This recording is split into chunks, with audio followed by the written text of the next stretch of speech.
Hi everyone, welcome to our second UK Goddess Roundtable. So today we have Becky Parkes, we have Amenti the Awakener, we have Jen McCarty, the Cosmic Gypsy, and we have Tara Love Perry. So the five of us, we are all going to organically come together and have a conversation just like we did before. Everyone loved the last UK Goddess Roundtable we did. We all received so many positive comments from everyone. We're so pleased that that roundtable helped everybody, and we've had multiple requests, each of us, to do this again. So here we are.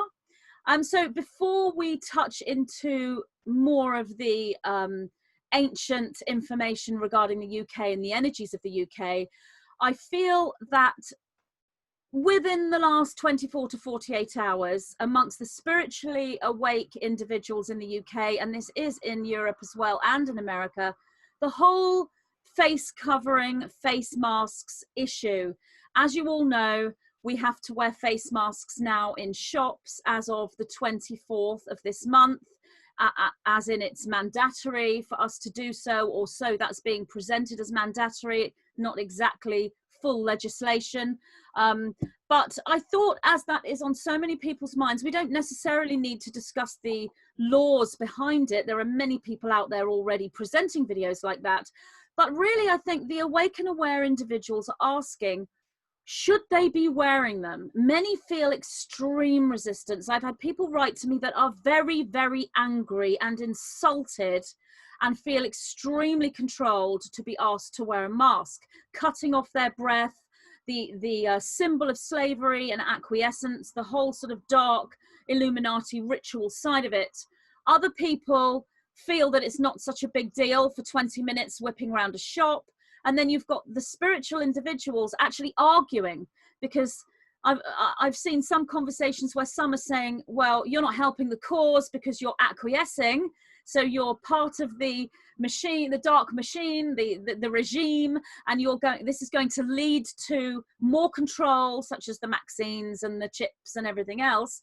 But there's a whole other viewpoint, which is trying to go along with the system to a point in order to survive. So we've got different states of being, different perspectives, different ways of thinking. And what about the spiritual significance of wearing a mask and the acquiescing to that dark control? Are there ways to mitigate this? What are we all going to do, us five? I think people might be interested in what we've decided to do. And what would you say about the whole mask wearing, the symbolism, and everything connected to it? Tara, come to you first. What do you think? Thank you, Magenta. And I feel complete empathy and compassion for all those different points of view. And I made a post about it yesterday, and all hell just broke open. It was just bonkers. Personally, what I know is that what we resist persists. So anything we fight against, I'm engaging in a fight.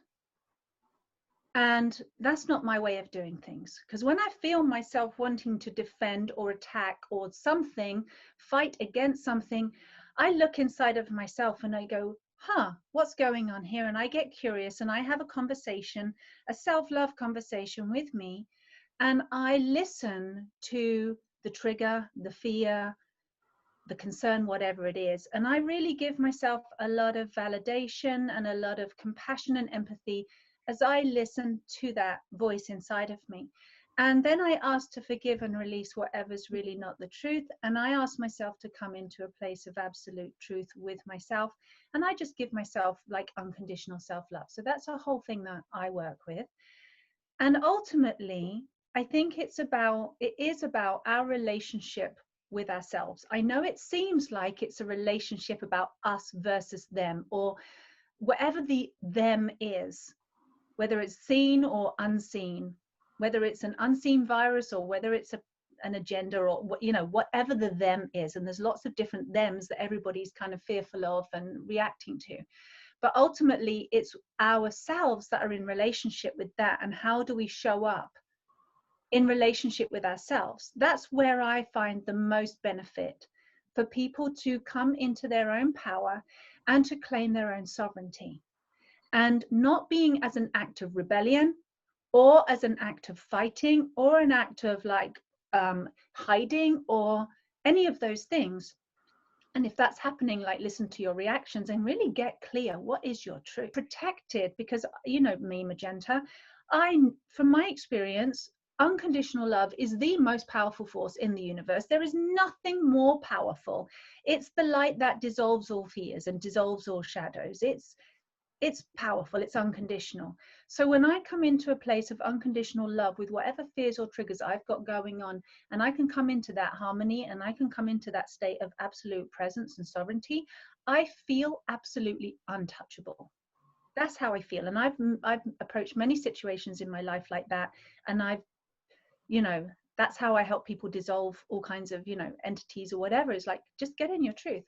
So from that perspective, I'm prepared to also say, actually, thank you, but no thank you. Because for my health, for my well-being, for my sanity, I need to breathe without a mask, because I will get claustrophobic and I will not feel good. And I believe also as a religious right, because we all have religious laws, and my religion is that breath is source, breath is God, breath is vital, breath is my lifeline, and without it, I don't exist. Therefore, I worship my breath, and it's really important to me. And I don't have to explain myself to anybody, but that's my spiritual belief. That's my religion. My religion is breath.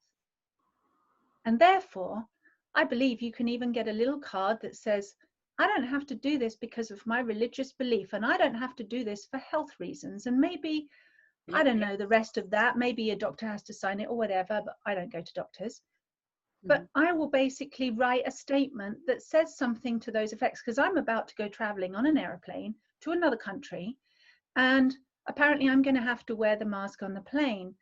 And I'm like, if somebody says you have to or you can't travel, my most important thing is that I travel.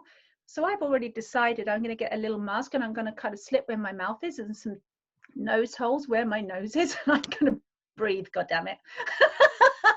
Because that's what's important, and that's how I feel. And it's a matter of our own sovereignty and our own relationship with ourselves, and not about anybody else. Wow, Tara, what you're doing, your solution is so similar to mine, which I will come to. But Jen, what's your opinion on masks, and what should people do when they feel that they're acquiescing to the system by wearing one? Are there ways that they can get around it? I think everything Tara said was amazing. And as I said, my solution is so similar to hers. But what's your opinion, Jen? So I've been doing quite a lot of research into the sort of like occult ritualism of masks. And what I've discovered down those rabbit holes of research is that masks are often used in occult ceremonies.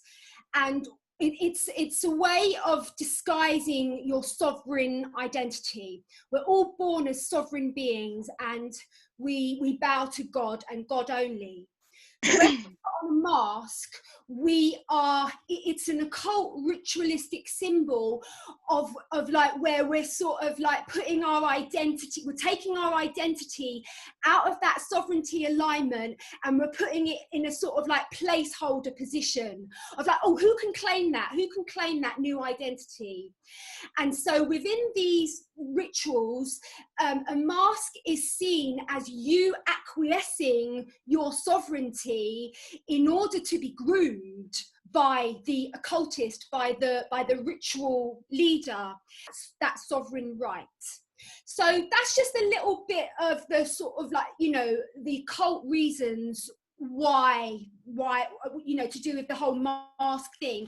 Now, that we don't know what is actually going on with the government right now. When I really, really tune in to my intuition, and as reflected back to me from my divine masculine, Liam's like, good, I'm glad. I'm like, why? Good. He's like, that's going to wake them up. That's going to wake them up. It's pushing everyone in a corner where they have to face the tyranny, the optics of tyranny that our government is perpetuating.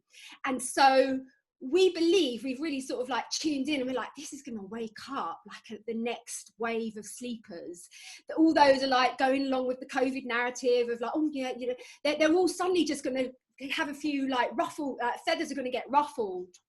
And so we believe that Boris is a white hat. We believe that the current UK government is working with the Trump administration and is working on a simulation narrative to wake up the sleeping masses.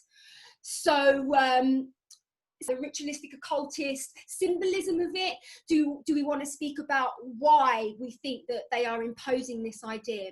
So to me, the whole narrative, it just doesn't add up. Like the governmental narrative is that they're saying 2 + 2 is 5. 2 + 2 is 5, guys, and if you like go against that, like you're a conspiracy theorist. But 2 and 2 is 5. So we feel, we speak about it a lot, and we just feel that this is a white hat move. I will not be wearing a face mask, as I don't think any of us will be wearing a face mask. I will avoid shops. I'm happy to avoid shops. I'm happy to go back into lockdown. Like whatever. Like this is the silent war that is being played out now. All the deep state's being taken out. I'm happy to just go into lockdown. I'm happy to order my food online. I don't need shops. All I need is nature, and I need like food on my table, so I can order everything that I need online. Now, we've also been thinking about going on holiday, and I've been like, oh, well, I might have to. They might try to really, really impose it. And I like what Tara said, to definitely get that exemption card.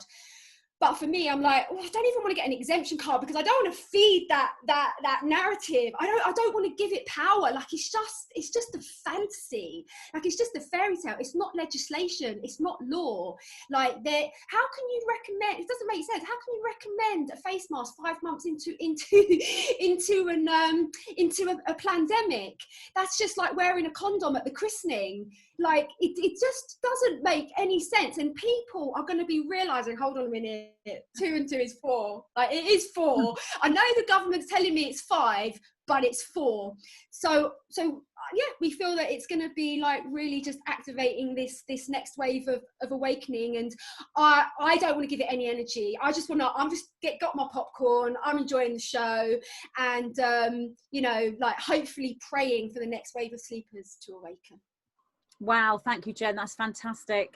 And I pretty much agree with every single word you said there, especially about the symbology of the masks and the whole ritualistic side of it. I'm not 100% sure about Boris's white hat status at this point. As we've discussed this before, I'm still going to place him as a grey hat. However, I pretty much agreed with every word you said, and that's so helpful. Thank you. Amenti, what do you think about this? Greetings, everyone. It's very interesting because there's loads of different aspects to this that I can see. So when you do something unconsciously and through fear, that's when you're giving your power over to a situation. But when you can understand the principles that are involved in a situation and you make a conscious choice, then that's still moving in sovereignty. So as much as we can look at it and say a blanket statement like I'm going to resist, as Tara says, what you resist persists. What we have to understand is that to move into sovereignty means to make an informed choice or decision.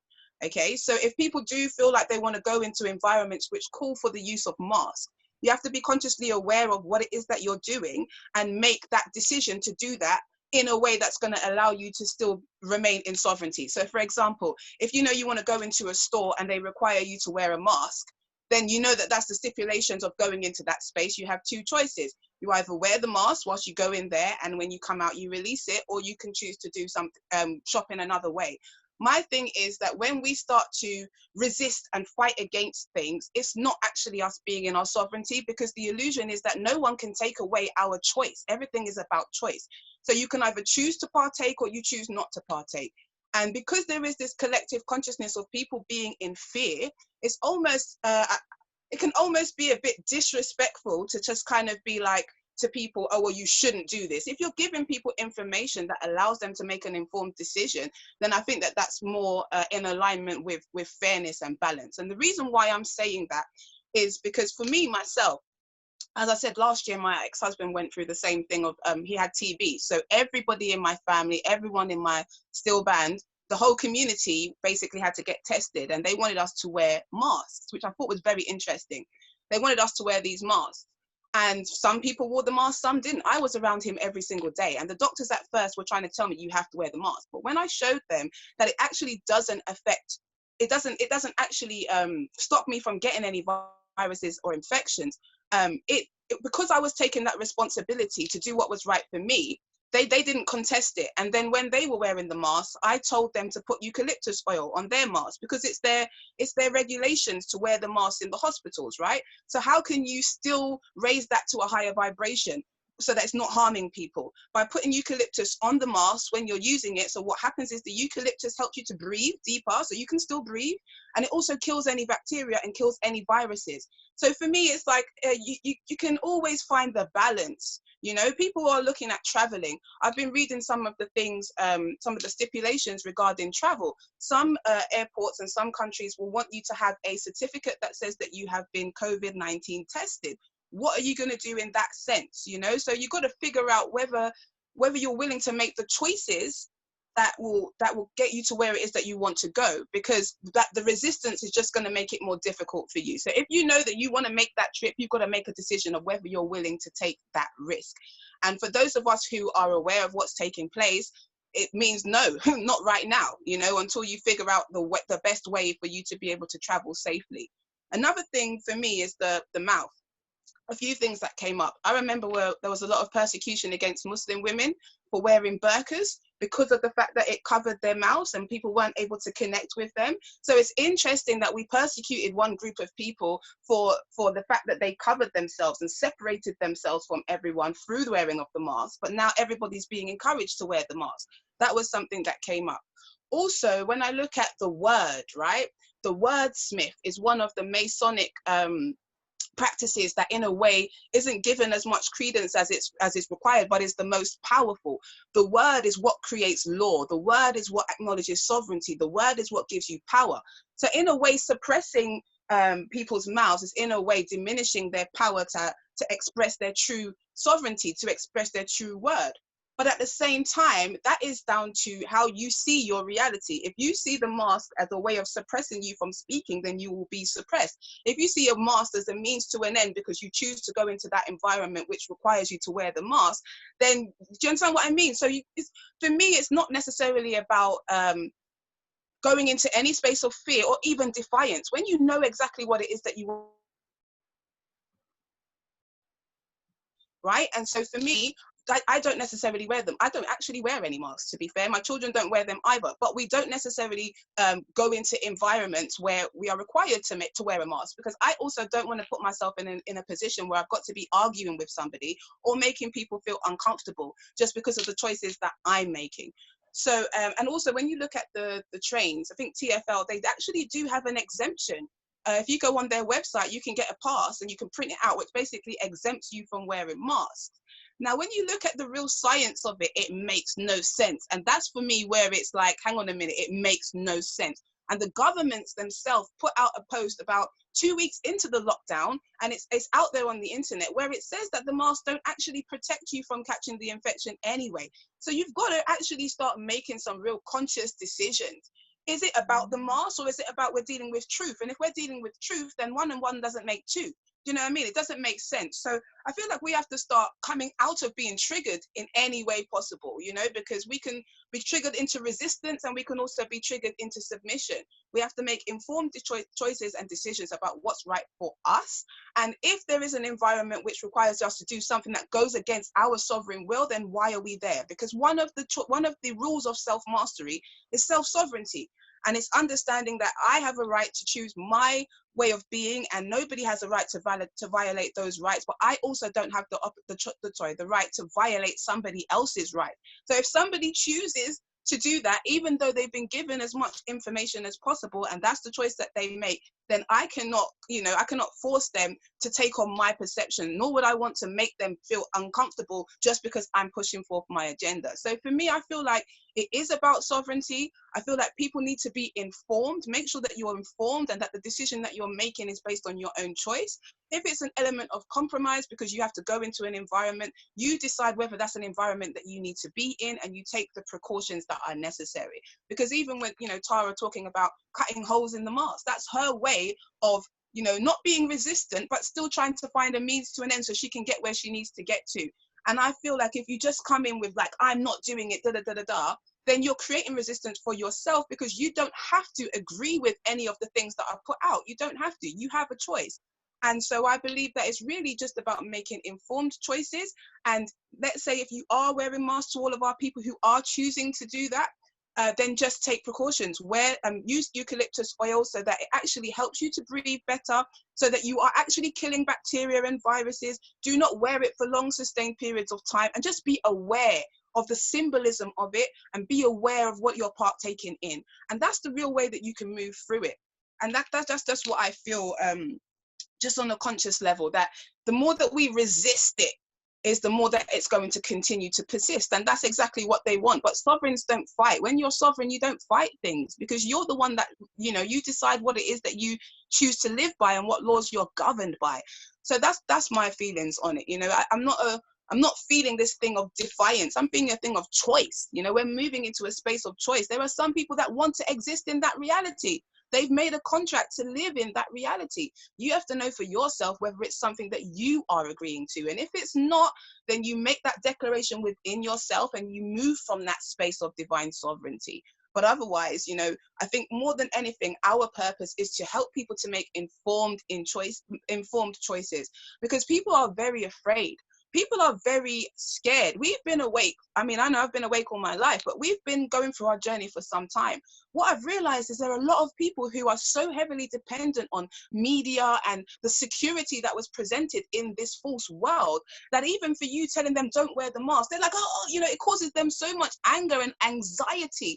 Number one, I don't want to cause that in somebody. Number two, I don't want to have to fight against that. So even, okay, I was just in a minicab at the moment coming from the children's school, where again they're trying to force me to bring the children to school, but I've decided to now take them out legally, because that's what you can do. But he was wearing a mask and he asked me, oh, you know, can you wear a mask please, da, da, da, da, da. And I just said to him, I mean, I personally don't wear a mask, so I'll happily open both of the windows and sit in the back. And I even had my own eucalyptus in my bag to give to him, you know. And I just explained my perception. I explained why scientifically and with common sense it doesn't make sense to me, and how that's not actually helping you. And he was able to say, do you know what, I understand what you're saying. And before you knew it, he took off his mask because he felt comfortable, because I wasn't sitting there just telling him, oh, you're stupid, don't use that. I actually gave him the information that allowed him to actually make a rational decision. And I think that that's so important in this time, because people are in fear, and it can be so easy to just tell people, oh, don't do that. But if you give them the information and the understanding and help them figure it out for themselves, then they can make informed choices. And I believe that that's what sovereignty is about. So yeah, that's my perspective on that. Goodness, Amenti, that's fantastic. I literally agreed with every single word you said.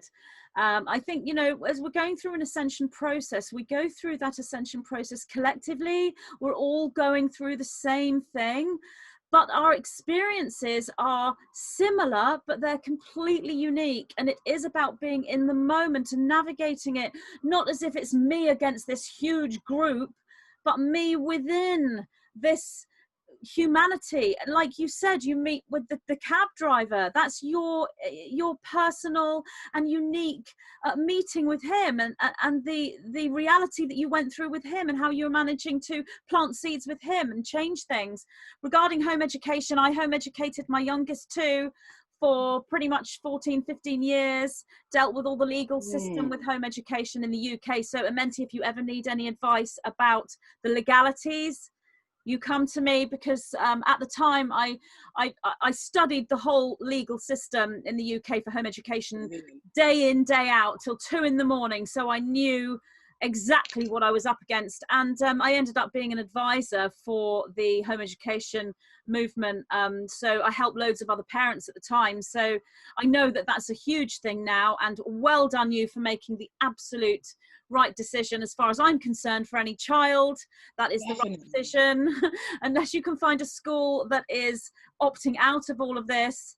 But yeah, I agreed with every word you said, and I'm very much thinking along the same lines. And Becky, what do you think about the whole mask thing? Gosh, well, I loved what everyone said, and you know, I can resonate with every point of view. I really can. And Amenti's talking about informed choices. This is one thing, you know, when I was an antenatal teacher working with couples going through the pregnancy and looking towards the birth of their baby and early parenting, I used to teach about informed choice and informed decision making. And the most important thing is actually doing the research to get the full information, and not just you know, listening to one or two points of view, or just the first thing bit of information that comes to hand. It's really doing the deeper research so that you can really intuit about how you feel about something and what choices you want to make on it.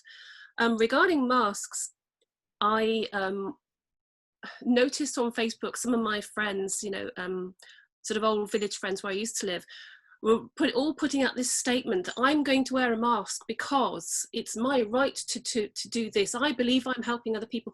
I cannot remember the words because I was looking at it and sort of feeling a sense of horror, because it wasn't even the truth.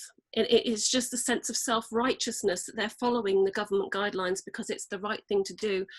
I wanted to put something out on Facebook, and I got some information about these different types of masks, and I put it on Facebook and it blocked it immediately. So I wrote something else just to say, I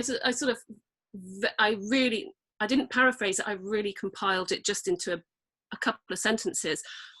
But what I wanted to share about was the different types of masks. I mean, there's three main basic types of masks. There's the ones that have the little ventilation holes. So these are protect people who perhaps are mechanics working in places where the atmosphere around them is toxic because of the paint materials or so on.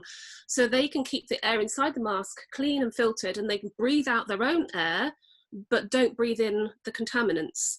Now that's fine if someone's going to be wearing that and they don't have coronavirus, but if they happen to have the virus and they're breathing it out happily to everyone else, that's not protecting everyone else. The main type of masks that there are the sort of the paper cheap ones that most people are wearing, and those just simply don't work, sadly, because there's too many gaps around unless you've got completely smooth seal, and then of course it doesn't cover your eyes, so that the virus could enter the eyes, if you know. So that doesn't work, and actually it's supposed to be used in a sterile atmosphere, and if you're wearing it out and about streets where there's pollutants just in general from the atmosphere, it clogs up very quickly. And if you don't actually have the spaces, then your body is struggling to breathe. It has a very quick buildup of carbon dioxide within it. It makes your heart work harder to try to make you breathe. Your oxygen saturation levels go down really quite quickly within 20 to 30 minutes. You're struggling. And I have a condition, and I had to go for a hospital appointment, and I had to wear a mask, and this was quite recently.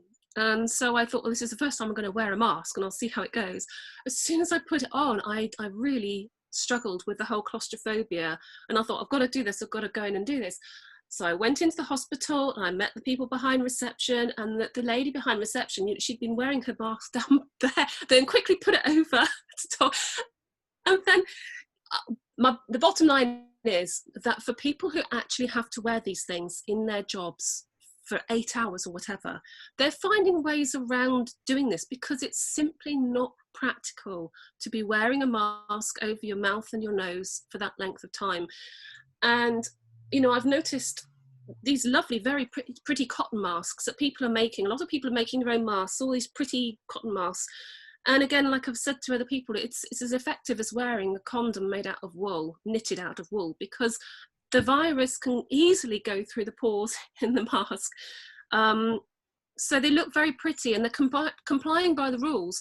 but it won't actually protect anyone. So, you know, Simon's put a post out about why they're doing this and why they're sort of saying we've got to wear masks, and we can't have, they know another wave of the virus is coming. In fact, it's happening in pockets around the UK at the moment.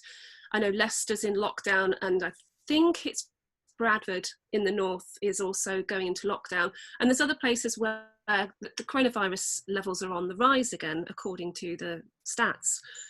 And I know that another wave is predicted for about mid-August and so on, and they can't put the whole of the country into lockdown again for economic reasons. So they're sort of coming around with ways of how they can do this, but they also know their mask doesn't actually work. So I'm just not sure. I actually think that the reality is that people are not going to be, you can't physically wear a mask for very long without it having negative effects on you. And this is going to become more and more apparent to the general population as they try to wear their masks for any length of time. And I think there's just going to be some sort of backlash. As Jen and Amenti said, people are going to wake up, and also people are just going to find a way around. So they're literally not wearing their mask because, like Tara said, put a slit in it, because you have to actually breathe. It's not practical. So that's my thoughts on it.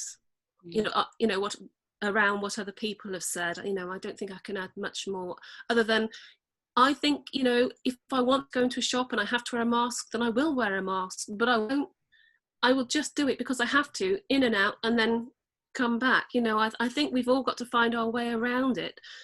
I also think that, and this is something that I've, been thinking about a lot recently, because people who are wakening up, the people who are watching this podcast, the people who will watch what Simon talks about, and every one of us, we talk about our thoughts, our feelings, our experiences. This is just our own individual point of view. I'm not imposing my thoughts and points of view on other people. I will share my experiences and I'll share my thoughts, but I don't expect others to say, yes, I completely agree with you, but I also don't expect others to say, you're wrong. We get quite a lot of feedback from people who say, I don't agree with your point of view, I think it's dreadful, blah, blah, blah, and then attack us verbally and personally. And that in itself isn't, it's not the actions of an awakened person. It's the actions of someone who's stating their own sovereignty, but perhaps they could sort of reflect on, instead of sort of shooting the messenger or vehemently disagreeing with someone, just think, oh, I disagree, that's their choice, that's their thoughts at this present time, mine are different. We are all going to have our own mechanisms of navigating through this difficult time. And it is a difficult time, it's unprecedented. All of us, everyone being forced to wear masks to go out in shops, it's quite bizarre.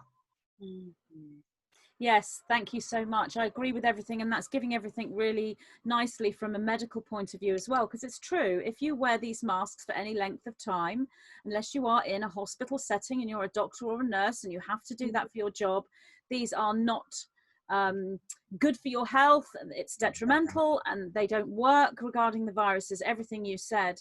With me personally, I very much come from this same sort of philosophy as Tara and Amenti regarding resistance, and I've noticed a lot of people going into resistance, and whilst I agree with their perspective, when you go into resistance, you're working against that flow of abundance, that connection with source, the law of magnetic attraction. So as Amenti said, how do you move forward and make these choices, because they are individual choices? And Becky talks about attacks. Well, you're going to get attacks from the awakened individuals because you're not making the choice that they would make, which is to be in resistance. But you're also potentially going to be attacked from the individuals who are asleep for perhaps either not wearing a mask or trying to put holes in it or whatever it is that you're doing. But at the end of the day, we have to come into our own power, our own sovereignty and make that decision from self.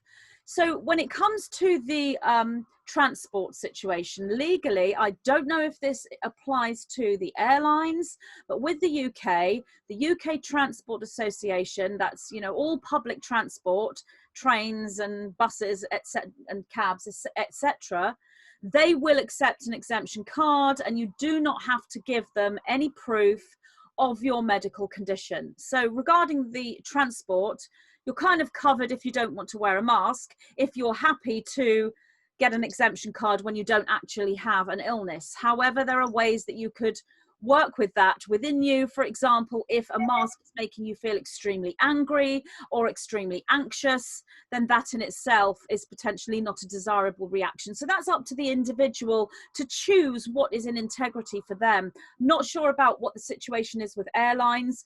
With me personally, I have a problem with airlines anyway, regardless of the mask, because in the UK, when we leave this country, we have to go through this electromagnetic scan.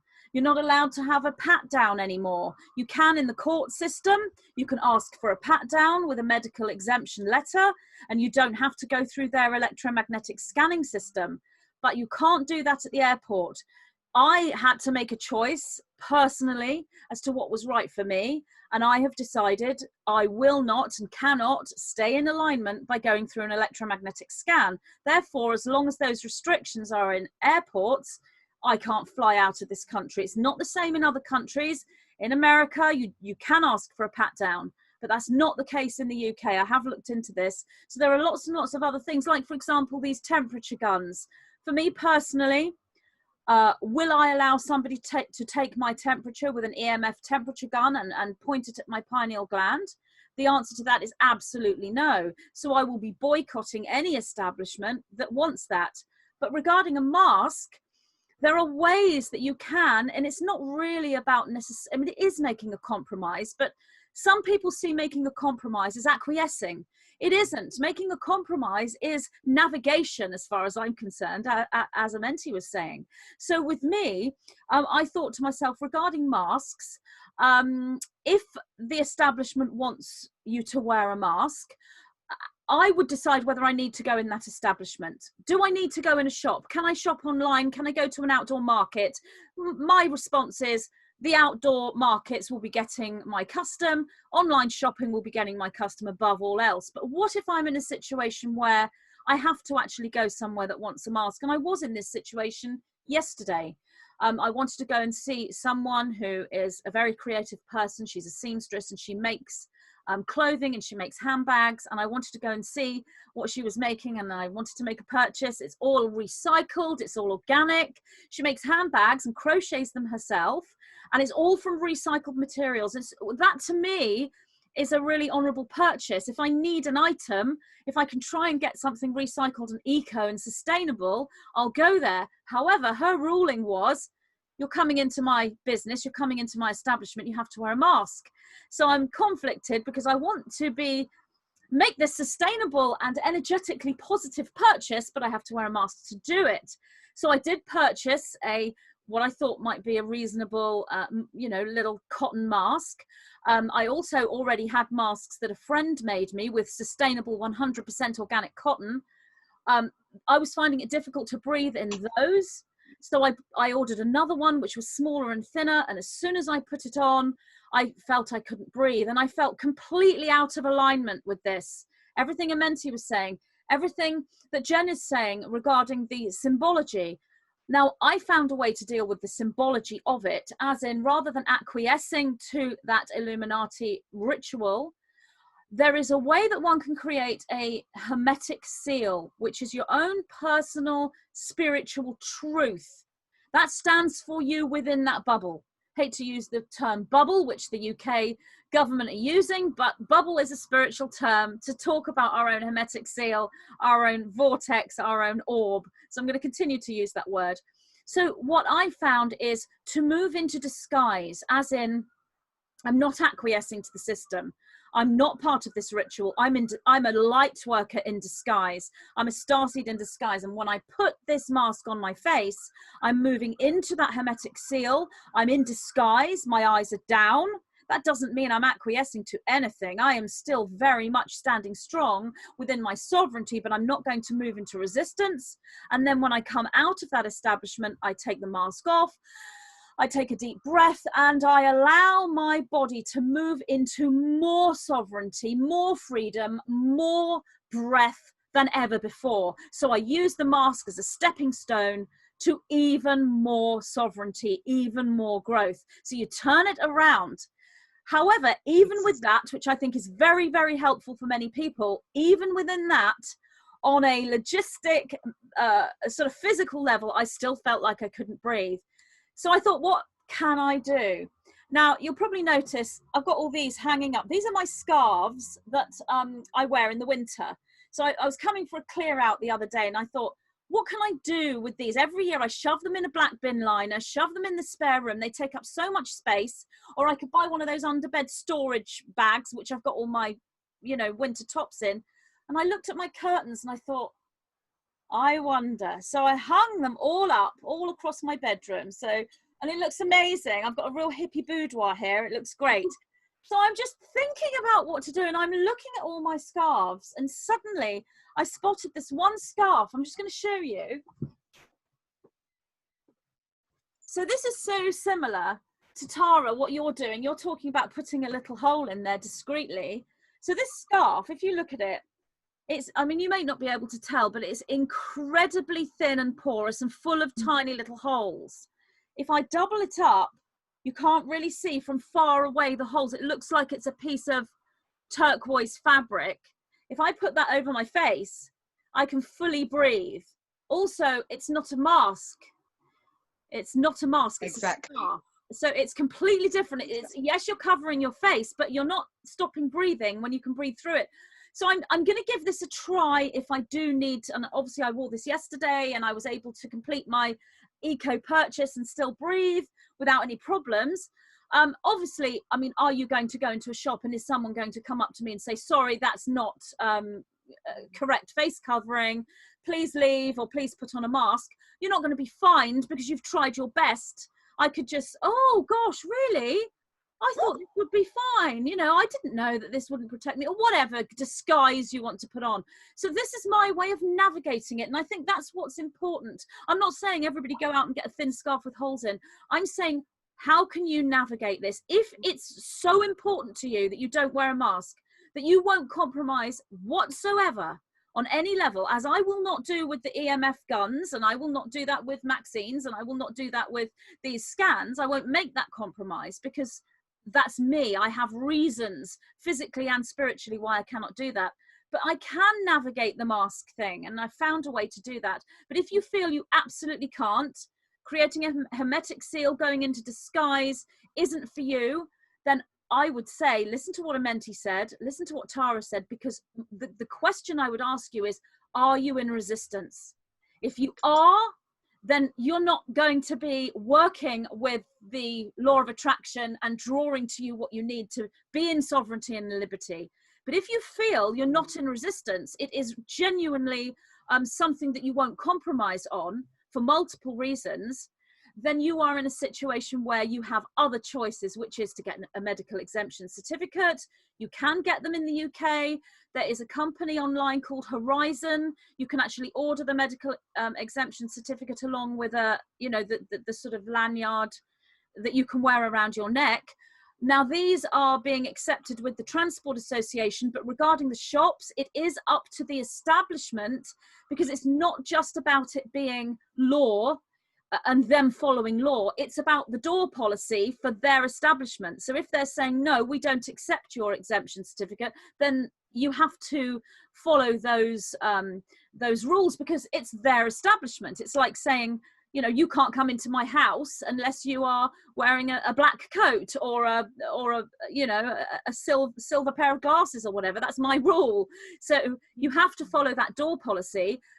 The 9 have said to me, though, that what we are creating right now is the very beginning of the new Earth reality, the Gaia 5D reality, and that there are many establishments, cafes, restaurants, and shops that are owned by awake and aware individuals. So they are going to be navigating their reality. So they're going to be advertising cafes and shops. Maybe that they'll sell things outdoors. Maybe they won't follow the policy.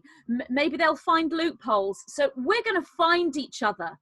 We're creating a new Earth system out there in America, out there in Europe, all the other countries, and here in the UK. We are creating this new Earth system. So together, as we go forward, I think that we are going to gather together and tell one another, this particular restaurant isn't taking details, isn't taking your temperature. You don't have to wear a mask in this particular shop, whatever. We will compile a list of the awake and aware individuals. We will, even if we don't give that out publicly, we'll find this for ourselves. And the beauty of this is when we go to these places, because we will feel called to go to these places and to give these places our custom, because they're the ones that are within the same reality as us, we're going to find one another when we go there, because that's where all the awake and aware individuals are going to gather. So that's the positive flip to this. Again, the mask wearing is to shut us down. And yet what happens? The great gathering starts to come together even more than before. So there are multiple perspectives with this. Yes, Becky. Yeah, I totally agree. And you know, we can't wear masks when we're eating and drinking, and establishments like restaurants and cafes and so on are just starting to open up again, and people are starting to go out and socialize again. And you know, that's especially outside, but also inside. And so you can't wear a mask in those establishments. So people are really going to wake up and see that just wearing a mask in shops is not, you know, what are they going to do in swimming pools? Swimming pools are opening. Do they have to wear a mask in the changing rooms and then take the mask off as they jump in the pool? There's so many different legislation elements that they have to sort of go through the fine-tooth comb, and just people are going to see that it's ridiculous, that it is very silly, and those that try and wear masks for any length of time are going to see that they're going to get very, very uncomfortable, because they're just not comfortable items to wear. And some establishments are actually restaurant, cafes and shops all in one. You've got places that have little tables and they're selling things as well. So are they a shop? Are they a cafe? What rule do they fall under? You can't wear a mask in there, as you say, if you order a cup of tea. There are places that have little gift shops right next to the cafe. So yes, there's going to have to be different rules for different establishments. And as I said, we are going to find those places that are in alignment with us and make these choices. Amenti, did you want to say anything? And did anyone else want to discuss the mask topic before I move on to the next subject, next question or whatever? Amenti. Give thanks. There were a few things that came to mind, because really it's all about choice. And when we're moving into 5D consciousness, it's all about choice. So what you said about, you know, people who now have awakened shops or awakened people who have a shops and things like that we can go to, that's all part of this split that you can see happening, you know, this split that's taking place. But there's a few things that came to mind as well, because when we think about what's law, they can't actually force you to wear a mask. There is no law that says that they can do that, number one. There is no law that says that they can fine you for wearing a mask in a shop. That's a guideline that you have to agree to. So this is all about people who are willing to do the research to actually break the hold that so-called cabal has on people's lives. Because when you stop, it's almost as if spirit is saying, we're going to squeeze you so much until you decide, you know what, I've had enough.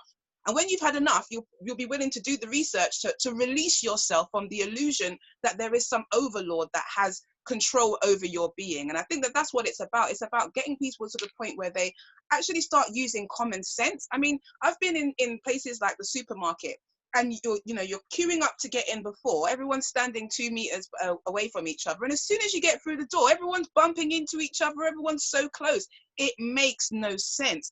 And I think that that's what's happening. People are actually starting to see, but because they don't know the law, because they feel like the law has a right to enforce these things on them. That's when they're in conflict. So I really encourage people to start reading the law. Like even in my membership, I'm teaching people about sovereign law, about maritime law, about the actual jurisdictions and things, so that you are aware that you cannot be entrapped by this falseness. They don't have that power. And when you realize they don't have the power, then you learn how to maneuver within the system in a way that allows you to still be sovereign, right?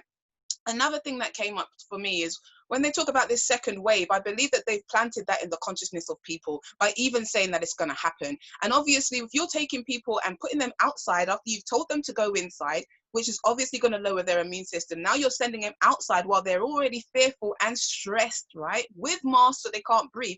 They're actually creating the environment for the illness to happen. And so people have to start taking responsibility and doing the maths, because you're actually making yourself more vulnerable to catching this so-called condition. And you know, not even just the condition, because don't forget, they only define you as having COVID. Like if you go to the hospital, they're going to say that you've got COVID even if you had the flu, right? So in a way, you're creating the illness in your body, a illness, a imbalance, because obviously you're doing things to your body that are going to lower your immune system. And then once you go to the doctors to ask for help, boom, they're going to tell you that you've had COVID. Whereas that's actually not what's happening. Your body is actually being depleted because of the environment, the stress, and the marks. So again, people need to be mindful of what's really taking place.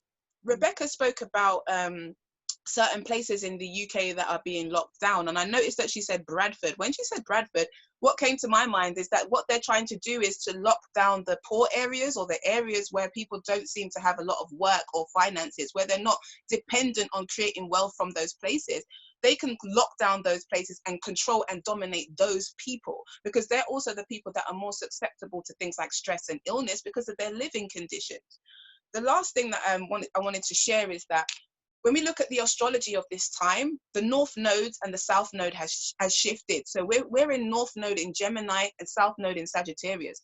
The North Node in Gemini helps us to understand as well that this is not the time for long journeys. It's not the time for doing too many long haul flights. It's just naturally not the time. It is all about small communities. This is about local travel. So we have to be conscious about whether the choices that we want to make in terms of our travel are for our highest good, because it's only an 18-month period until the nodes shift back and we will be able to travel freely. So it's about really thinking about, do I need to travel physically? Is this something I can do astrally? Is this something I can do online? So that you can ground your energies wherever it is that you are and feel safe, but still expand your consciousness and still do the work that you need to do.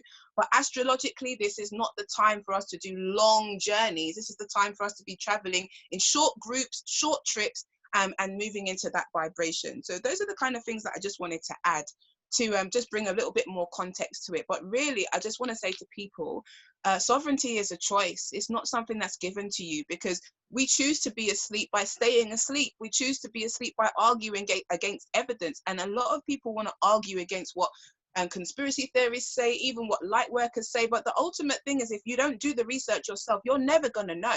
And you're always going to be in a space of not knowing. And this is not the time to be in belief. This is the time to be in knowing. And that is going to require you to do some research. People are afraid of research, but knowledge is power, and it always has been. So I just want people to now start taking responsibility for asking the right questions, doing the right research, and also using the common sense. Does this make sense? Does this make sense to me? And if it doesn't, then choose not to subscribe to that. But don't allow the fear or the illusion of fear. And for me, illusion is ill use of vision. If you cannot see the truth, if you're not choosing to look at it, then you will buy into the illusion. And that will put you in a place of fear, and fear makes you give over your rights. No one can come and tell you that you have to pay £60 because you choose not to wear a mask. You agree to it by acknowledging that they have power over you, but really they cannot do that. But you have to make the right choices. So that's what I wanted to share. So well said, Amenti, so well said. Regarding the second wave, I agree with you. I think that that's been planted in our consciousness. I spoke to my GP a few days ago, and he was telling me how, you know, there is a second wave that is highly likely. So this is in the medical profession. But I also feel it's part of the plan, that they want to engineer a second wave. And it is up to us to stay sovereign and move with those powerful energies that we can create as a starseed community to affect the physical reality, to prevent, because I see many spokes put in the wheel of the dark plan. So there may not be a second wave. There'll certainly be an attempt for one. And if there is, you know, we know that eventually we're moving into a situation where we come into this freedom. We're not quite sure how this interim period will play out, but yes, I think the second wave is engineered. Thank you so much for the astrological perspective as well, which I'm not very au fait on at all. However, it fits the energies of wanting to stay. I mean, even sort of driving, you know, an hour or two away from home, I'm feeling is it just about fits, but it is about the smaller community. It is about the smaller space right now. That's the energy that I feel. So the astrology, that was really helpful to put that perspective in. Shall I move on to the next question I have here? Or does anyone want to say anything more about masks? Jen, yeah? Yeah, I just wanted to just to talk about like this whole idea of the COVID narrative, because I think that like for many of us that are awakened, you know, it doesn't seem to add up. It seems to be a something that's contrived. That's not to say that there's no virus. I mean, of course, there's definitely a virus, but it's a virus with 99.9% recovery rate, and it seems to have been bioengineered in a factory in Wuhan by the globalists. And so I think there's just so much of this kind of like assuming that it's a real thing. And I don't want to be part of a conversation which is feeding that narrative, because I see it as 100% contrived. And so, but it gets complicated because there's a 5D narrative, which I believe the white hats are in control. They've had the looking glass technology. They saw that the deep state had this COVID planned out, and then they decided then to use, like, to go with it, to use that narrative, use that idea, or use that sort of like outbreak or whatever in order to do the rescue mission for the children, to wake up the next wave of sleepers. So I get a little bit like, oh God, it's a bit awkward, because like I'm not on that bandwagon of assuming it's a real thing. And so I think that all of the props that they're associating and identifying with COVID are tools of manipulation and control. And I see that the masks are very, very much tools of manipulation and control. And I was reminded of something very, very interesting. I read the most fascinating article, and I will post it on this thread, this chat thread, Magenta. But it's like, we have to look at it from the 5D level. I think the white hats are in control. I think they're in control of the narrative. From the 4D level, I think that there's a little bit of some deep state players that are still like using this time to like try and get as much sort of like control of humanity as possible. And so I just like to address those 4D controllers and kind of like what I've observed within that. And I'm just going to read what I found. So it says, you might want to think about those dozens of online videos showing fully masked hospital nurses and hospital workers participating in elaborately choreographed TikTok dance videos, while simultaneously thousands of hapless coronavirus victims are supposedly dying deaths and being stacked up in those same hospitals. And then it says, Revelations, and I looked and behold a pale horse, and his name that sat on him was Death.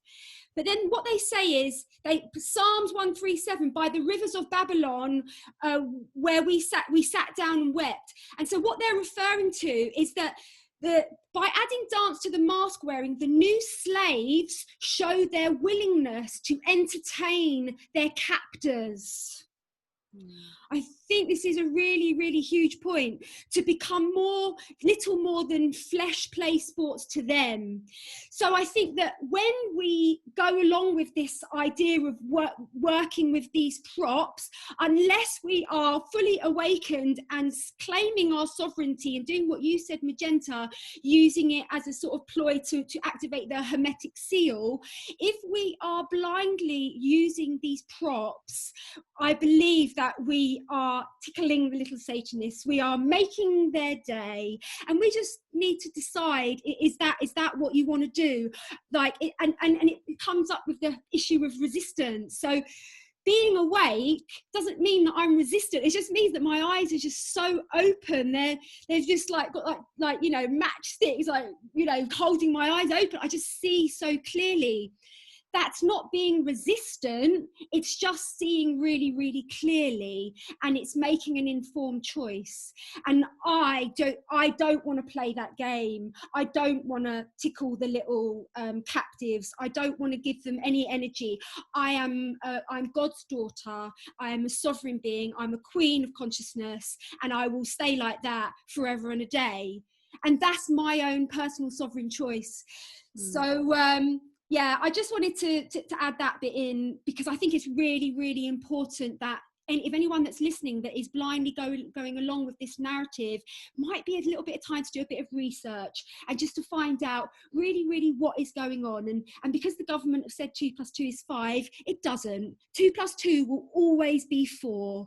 And you're not mad, you're not deluded for seeing that clearly. And so yeah, that I just wanted to share that.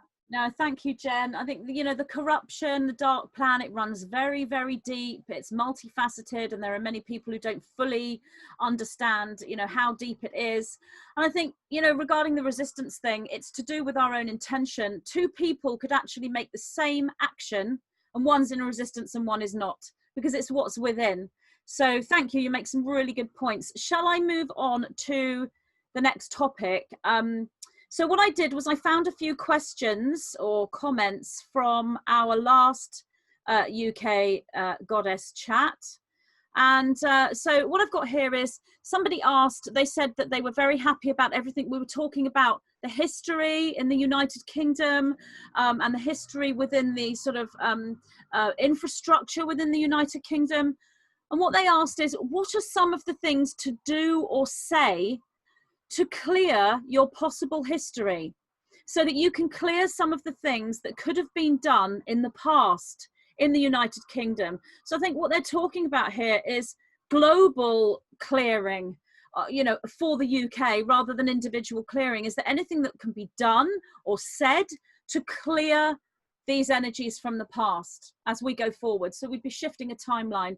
Tara, got any comments on? Yeah, absolutely. There's loads of things to say on that one, and this is the stuff that I teach and write about all day long, right? And Jen and Magenta and all of you ladies, I do always bring everything back to self, because, and you know, just kind of connecting with what you were saying then, Jen, I completely agree with you. We create our reality. And there's a whole swathe of people following the law of attraction and agreeing with it. And then on the other hand, being completely manipulated or completely, I don't know, but in a state of belief that there are rules and they have to abide by those rules. And then there's this idea of, well, how do I get around the rules or avoid the rules? It's like, are you agreeing that those rules are real for a start? Like, and do they impact you? So we're talking about empowerment here. We're talking about really that responsibility that we have, whether we like it or not, whether we take responsibility or not, we are each creating our own reality. And if you say, but Tara, I'm not creating my own reality because I didn't create coronavirus and I didn't create the thing that I have to wear a mask. Well, I would say to you, are you going to go along with somebody else's creation that there is such a thing and that you have to do such a thing? Because what's your truth? What's your reality? And like you, Jen, my reality is I've checked again and again and again. For me, there is no such thing as that illness. It does not exist. Right? As far as I'm concerned. And I'm not going in naively, I'm not going in with resistance or being conspiracy. That's just my reality. What people are reacting to is a whole bunch of other things. I believe absolutely that there was a thing that was created in a lab. Did it get to us? I don't believe it did. Was there a virus going around way back in December and January that affected the lungs and made it hard to breathe? Yes, because half of Brighton had it, more than half. I had it for 3 weeks and it was quite hard to get over. 1st of January, I got it. And it was like having liquid on the lungs. It was really uncomfortable. It was really horrible. And my lungs have not been as strong since. And that's why I focus on how important it is to breathe and how important it is to actually come to my own relationship with myself with unconditional self-love, and my reality therefore is love. And so there are no other rules in my reality. And it's really important for us to go, there's a responsibility, and I'm getting to the words part in a sec, because first of all, you have to have that awareness. What reality am I creating? And you know the reality you're creating by what you believe, by what you feel, and by the actions you're taking. That's a very clear indication of what reality you're in.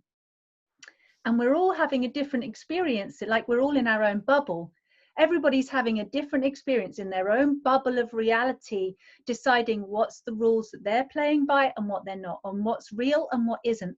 And this is really classic 4th dimensional initiation.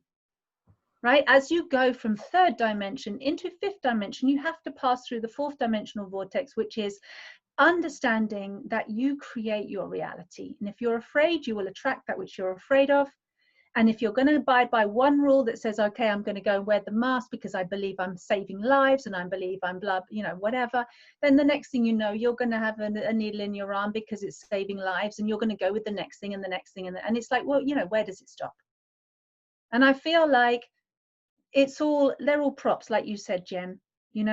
It's a prop. Oh, they've taken that prop. Let's see if they take the next one. So I would just be really aware of at what level are you going to go along with rules that you didn't create, for a start.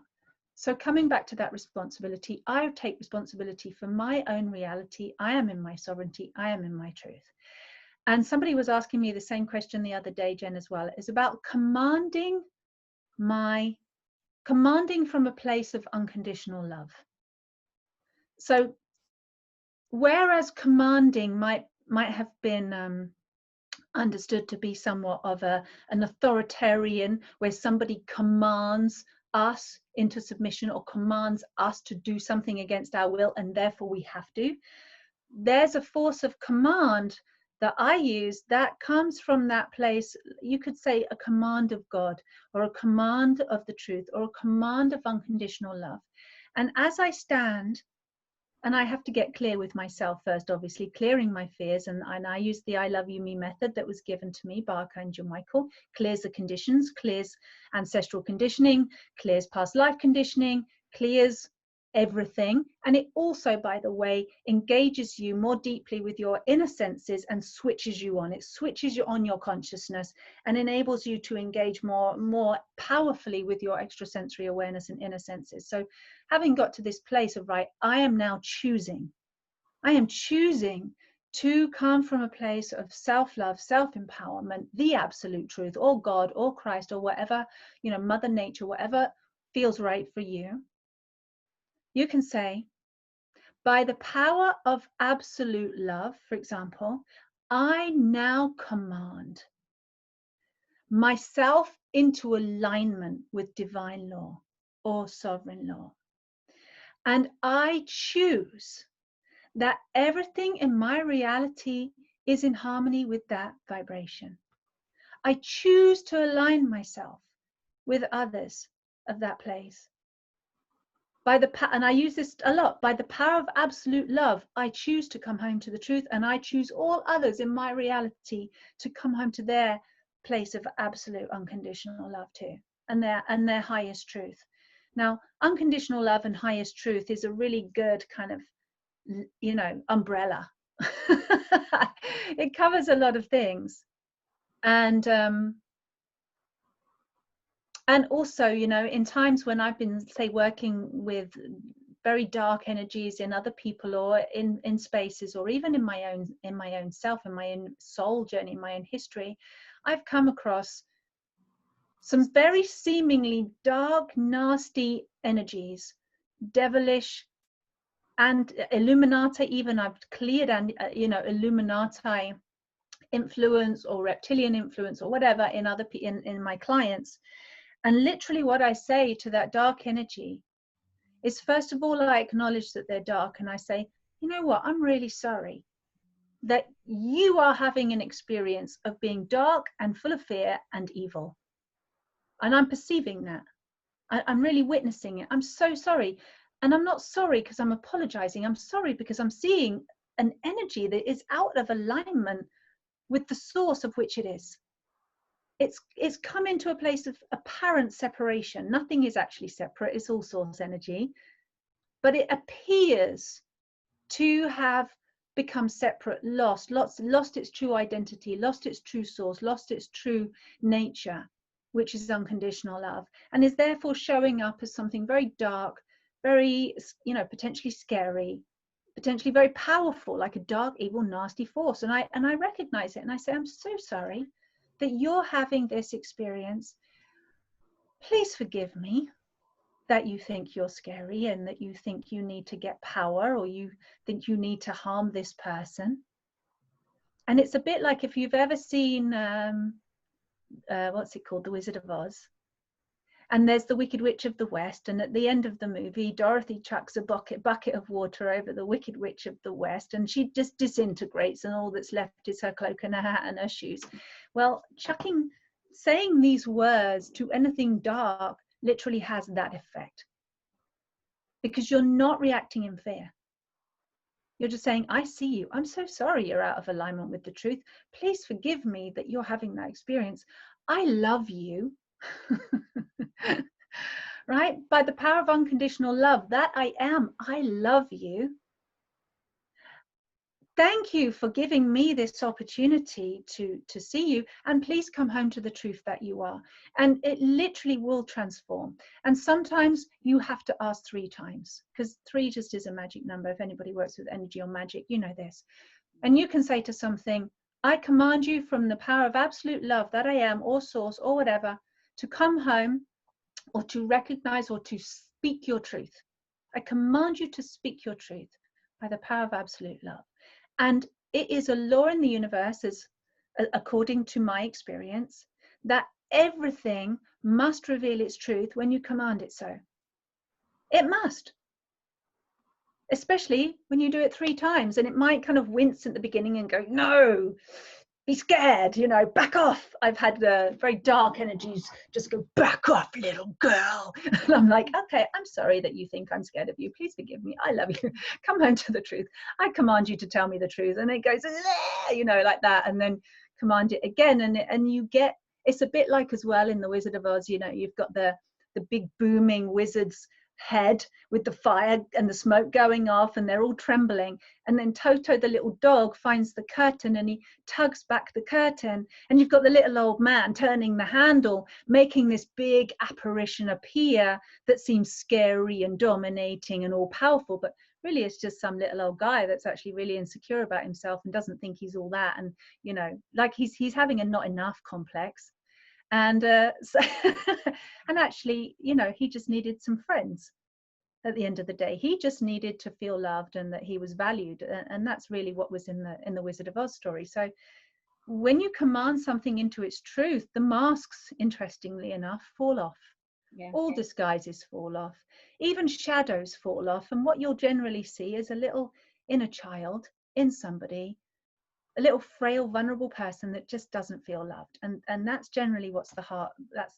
That's been my experience across the board of what's at the heart of everything. So attacking, I don't think anybody can call themselves awake and righteously, justifiably attack any other human being, or have to need them to agree to their way of seeing things and the way of doing things. Like, that's just being a control freak. That's being a Nazi. Who wants, who can call themselves awake and do that to another human? We all have free will, and we should honor, I believe, one another's free will, and lead with love. And if you're not leading with love, like, check yourself, like, go and check your own shoes for that nasty whiff you can smell. Stop pointing at everybody else, and let's just take responsibility for our own power, for our own choices, for our own reality that we're creating, And like you said, you know, it's very wonderful when you see other people not wearing masks, because you're like, yay, are you hugging? I'm hugging, yay. And it makes it very, very clear. You know, it's very, very easy and wonderful. So thank you, Tara. Perfect response. And I love the Wizards of Oz analogy. Use that an awful lot. And yeah, that was, I think that's kind of covered the response to that question, to be honest. So I know, I mean, I'm not sure if you had anything to say, Amenti. I know before we started recording, and I'll come to Jen, I know that you said you had picked up some downloads, you'd had downloads since we last spoke that were somewhat connected to what we were talking about last session. Jen, did you want to respond to that or anything Tara said, and then we'll go through? Well, I just wanted to say that, like, my approach has been, like, you know, like when I went to Australia for the first time with my son, because his dad moved there, I felt so compelled, like I didn't plan it, but as soon as my feet touched that land, what's that? Oh, sorry, that's my son cooking. So I felt this incredible feeling that I needed to say sorry for what my ancestors had done. And so me and Finn, we just went into the ocean and, like, we did a ceremony, and we just said, on behalf of all of our ancestors, like, we are so sorry for all of the land that was stolen, for all of the atrocities that happened, and we gave an offering to the water. And the same thing happened when I went to America as well. And it wasn't planned, it wasn't contrived, like, it was just like, and as soon as I got to the land, I felt like the trauma, because I'm so empathic. I was like, everyone's like, oh, Australia's amazing. And I got there and I was like, oh my God, I just feel this incredible rape energy of that land, and I just couldn't settle. And so it just inspired me to do many ceremonies, particularly with the water. So I think I just wanted to share that, because that's my way of dealing with the atrocities that English people have done, like, historically. And it's not from a righteous place, and I don't think anyone should do that. It's just naturally what I did. And I wanted to share that. And also I just wanted to say, like, going back to your question, Magenta, about, you know, how do we clear these energies? I think it's really important that we, like, working with Ho'oponopono, like, so understanding, being of the consciousness that there is no separation. Separation is an illusory concept of the third dimension. All that exists is unity. All that exists is oneness. And so when we're sort of, like, programmed and manipulated to believe that there's us and them, and she did that and he did that and he's a da, da, da, da, then we're just feeding that matrix. But if we go in there with that vibration of the Ho'oponopono, of understanding that we are all part of that, there's nothing separate in creation, and that if those atrocities happened, there is cells in us that are part of the creation of that atrocity. And so I work with the Ho'oponopono, and I think that is, I'm sorry, I forgive you, I would say please forgive me as well, thank you, I love you. And so that's a really powerful way of neutralizing this energy that we spoke about. But the final thing I'd like to say is that for myself, it's been about breaking free of the illusion, breaking free of dualistic consciousness, and stabilizing in unity consciousness. And as one who is stabilized in unity consciousness, that is the trump vibration in this dimensional plane.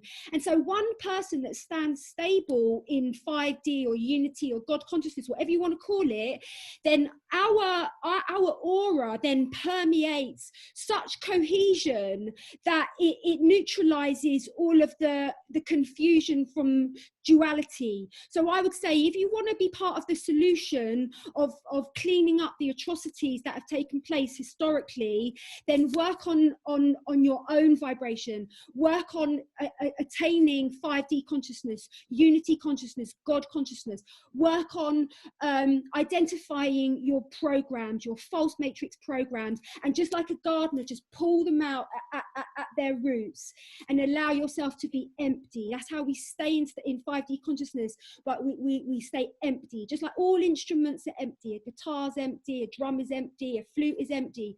We must all be empty so that we can be channels and conduits of the divine energy. And that was our agreement that we made with Mother, Father, God. And I just think that is the most powerful way to shift the paradigm. So well said, Jen. Thank you. And of course, that emptiness is 0 point. That's what you're talking about. You know, that 0 point. So yeah, really, really helpful. Fantastic. Thank you. Amenti, did you want to discuss that question and in relation to the downloads you've received? Okay, yes, give thanks. And thank you, Jen and Tara. I really resonated with the things that you were saying. And what I wanted to add to it is that any kind of negativity, so-called illusion of negativity, is only there as a reflection to help you to grow. It's there to help us bring understanding to all of the energies that are available on this planet, and also some of the things that have taken place in the past that have suppressed our sovereignty, our divinity. So when it comes to how you can be a part of it, it's about dealing with your own stuff. It's about dealing with your own prejudices, your own darkness, and bringing in that level of understanding and love, because I feel like it's all about alchemizing the energies. And the more that we kind of see a dark and a light, that we're still tethering ourselves in a limited dimensional experience, because both aspects are a reflection of oneness. And that's how we move into unity consciousness, by no longer separating things and seeing things as you're bad or that's a bad energy that needs to be dealt with.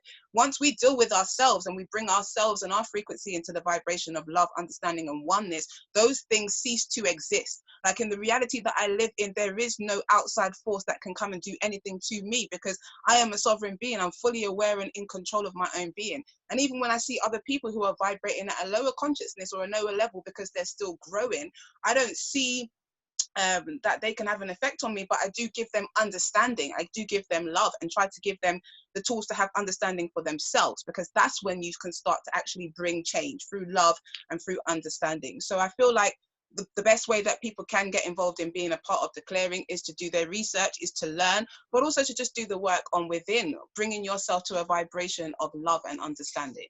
So that's just what I wanted to add to that. And with regards to what I've been receiving, it's been very interesting, because as we know, that whole show or gathering just triggered so many different memories within me and different layers. And one of the first things that I remember is when I was in 2008, I went to go and study at the Past Life Regression Academy at Gaunt's house down in Taunton. And I remember one of the visions that I had from a past life, one of the very first ones. I was a child, and I remember this figure standing over me with a long beard, and he gave me a wand. And I was like, what's this? And he was like, you have to take over now, because I have to go somewhere. I'm no longer allowed to be here.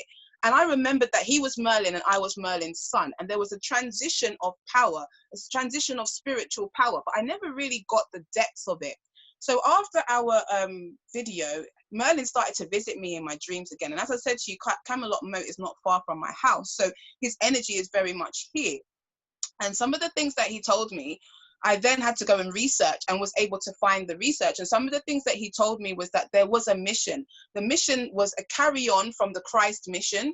And they said that the Christ mission wasn't what we thought it was. There was also a galactic mission that was taking place. And this was about securing the Ark of the Covenant. And the Ark of the Covenant is like a powerful force that helps to stabilize this planet, but is also part of what's required to help us to move through the shift at the end of this age. So where we are right now. And he showed me that throughout history, there's always been this fight between the so-called good and the so-called bad, for the Ark of the Covenant. And it was constantly being taken from one side to another, whether it was Solomon and the Hyksos, and then it being taken from there to Hatshepsut. These are all the informations that he gave me. So what he said was that the Christ mission wasn't able to be completed because when they secured the Ark of the Covenant box, it was missing the staff. So you need the rod and the staff in order to bring this, to activate the box. He also showed me that the box is surrounded by certain codes and frequencies that can only be opened by tones and can only be opened by certain beings that hold a certain frequency. And this is all part of the mission to help the planet Earth ascend, that was created back when this planet was created and Tara was destroyed and her electromagnetic field was destroyed. So it's called the Covenant. There's a Covenant of Peliador, but there's also a mission called the Secrets of Amenti, which I didn't fully understand when I was given this name when I was 30. And I always knew I was going to die when I was 30 years old. And really what that was is that I had a contract to live a certain life up until 30 and then bring in my oversoul, which was Amenti. So why I'm saying that is because he started to give me all of this information that let me know that the mission that Christ had wasn't able to be successful. So what happened was, according to what he says, and some information that I've found by a woman called Ashiana Dean as well, who studied it quite prolifically, what happened was, because they weren't able to complete the mission, there is a portal in Telemana, which is basically in Egypt, which is also where Akhenaton held a lot of his initiations and rituals, and held what was called the Halls of Amenti, which is like a Stargate portal. And what I was shown was that the Ark of the Covenant box was put through this portal, and it led to Old Atlantis. And he told me that Old Atlantis is here. This is the Old Atlantis. It was called Nohas, and there was a part called Lohas. So Lohas is Ireland, and Nohas is the landmass that is Wales and England and Scotland. He also showed me that during the Lemurian Holocaust, the last aspect of Lemuria, which is still active on this planet, is Kauai, Hawaii. So those are still stargates that are fragments from the time of Atlantis and Lemuria. And what I was shown was that the Ark of the Covenant box was brought to the UK, was brought to England, and taken to the Isle of Pusey. This is what he was showing me, the Isle of Pusey. And basically the second person after Jesus to bring in the mission of securing the Ark of the Covenant box was Arthur. So basically there was a mission for Arthur to be able to pull out the sword of the stone. Basically there's some codes that connect to the staff that were written on the handle of the Excalibur sword. And so when Arthur would come, he had the certain codes to be able to activate and release that sword, which obviously helped everyone to know that he was the one that had now been chosen to help to protect the Ark of the Covenant box. So then that's when Merlin was brought in to basically look after him and train him. Now, what I was shown was that Merlin had a very compromising energy. He was constantly going between having a battle within about light and dark, between his good self and his bad self. And that was to do with some of the experiences that he had with his mother. This is what I'm shown. So he was always in conflict because he was in service, but also wanted power. And so the Knights Templars came to him for information, because you had the Round Table Knights who were actually part of what was called the Emerald Covenant. So they were here to bring in peace for humanity, to help protect humanity. But they became infiltrated by people like Lancelot and a few other Knights Templars. And so what the Knights Templars did is they were able to get information about Arthur from Merlin that actually compromised Arthur's mission. And that is where Merlin moved from being someone who was actually positively influencing the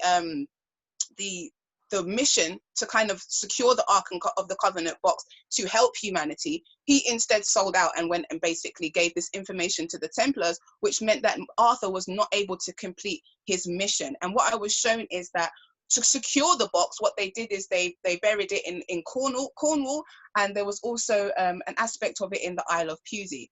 Now, how this made so much sense to me was because then I started to read The Secrets of Amenti by Ashiana Dean, and she actually goes through the whole timeline of all of this information from the beginning to the end. She talks about the resurgence of these round tables, that the round tables are how the enlightened ones or awakened ones shared information, because it's almost as if they represented different refractions of light. Each one of them held a vibration and frequency, and they came together to bring this information together. And that was the kind of holistic governing service, so to speak.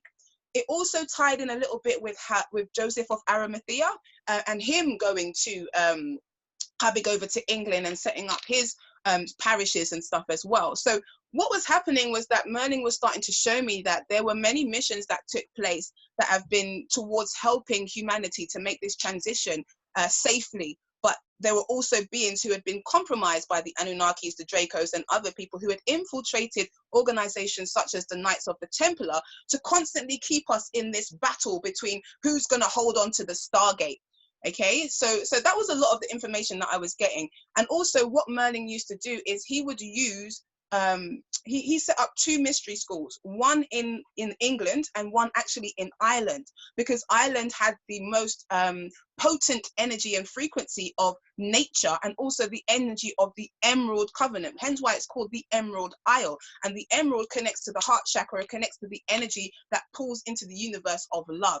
So the reason why this land is so sacred and so important is because it has been utilized as part of a galactic mission to help preserve knowledge and preserve sacred keys for humanity. However, there's always a conflict on the land, because as much as there is this sacred natural earth energy that is here, this was also the remnants of Atlantis, meaning that it holds that karma as well. And so when we were talking about the, you know, the city of London and why it was such an epicenter of the world, and the Masons and all of these things, that occult knowledge came from Atlantis. And so it was preserved here.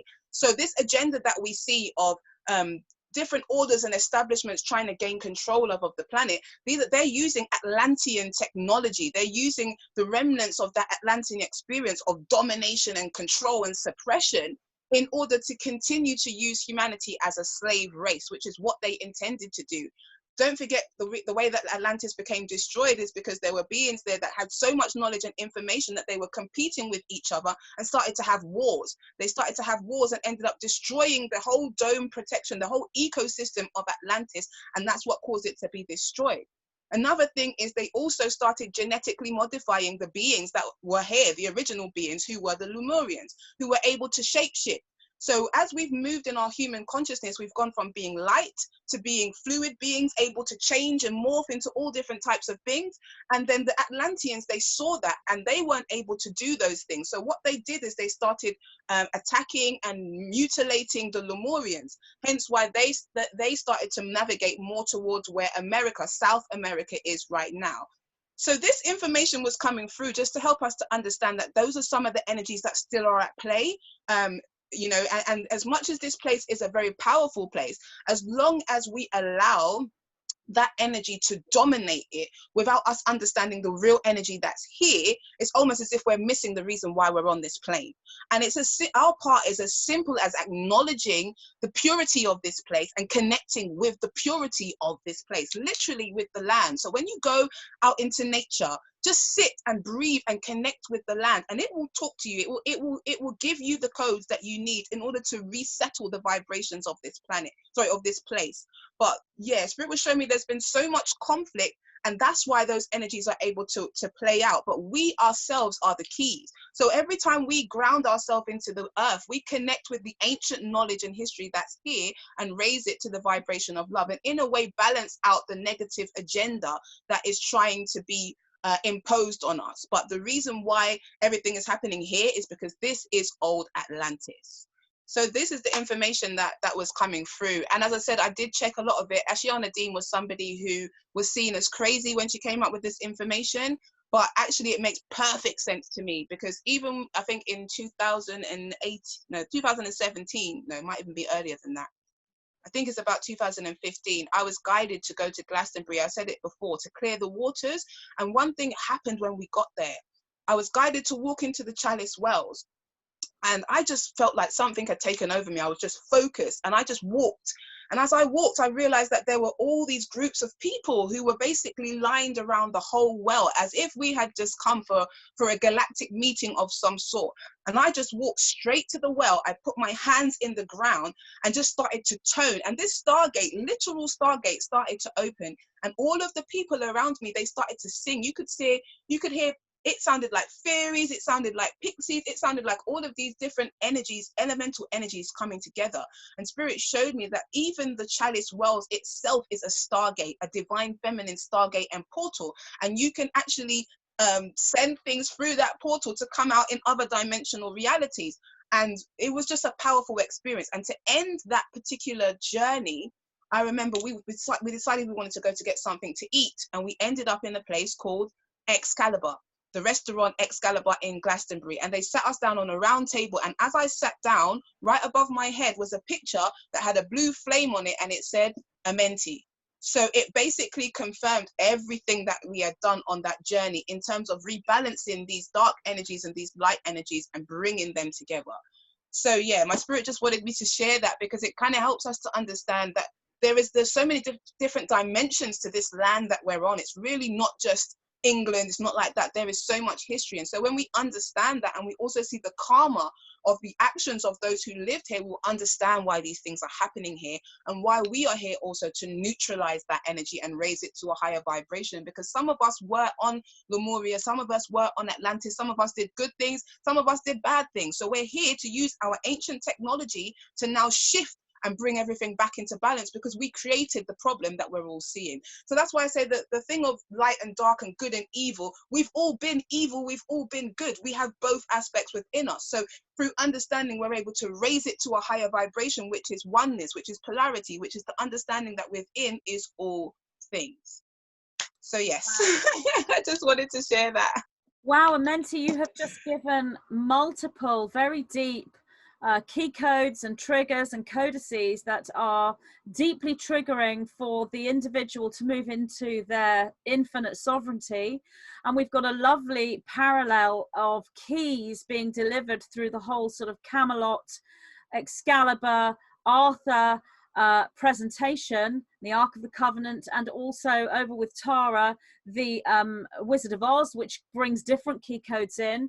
So everything you are talking about, everything that you are presenting, when you look at the codes of those, I've pretty much had the same downloads, but not given in the information in the way that you've been given.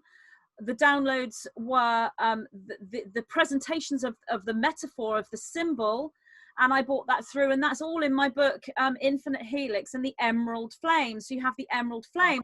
And it's very interesting because I went to Glastonbury while I was writing that book, and I think I was on, like, I don't know, I can't remember, but about 3/4 of the way into the book, and I was on one of the particular chapters talking about Amenti and the energies of Amenti.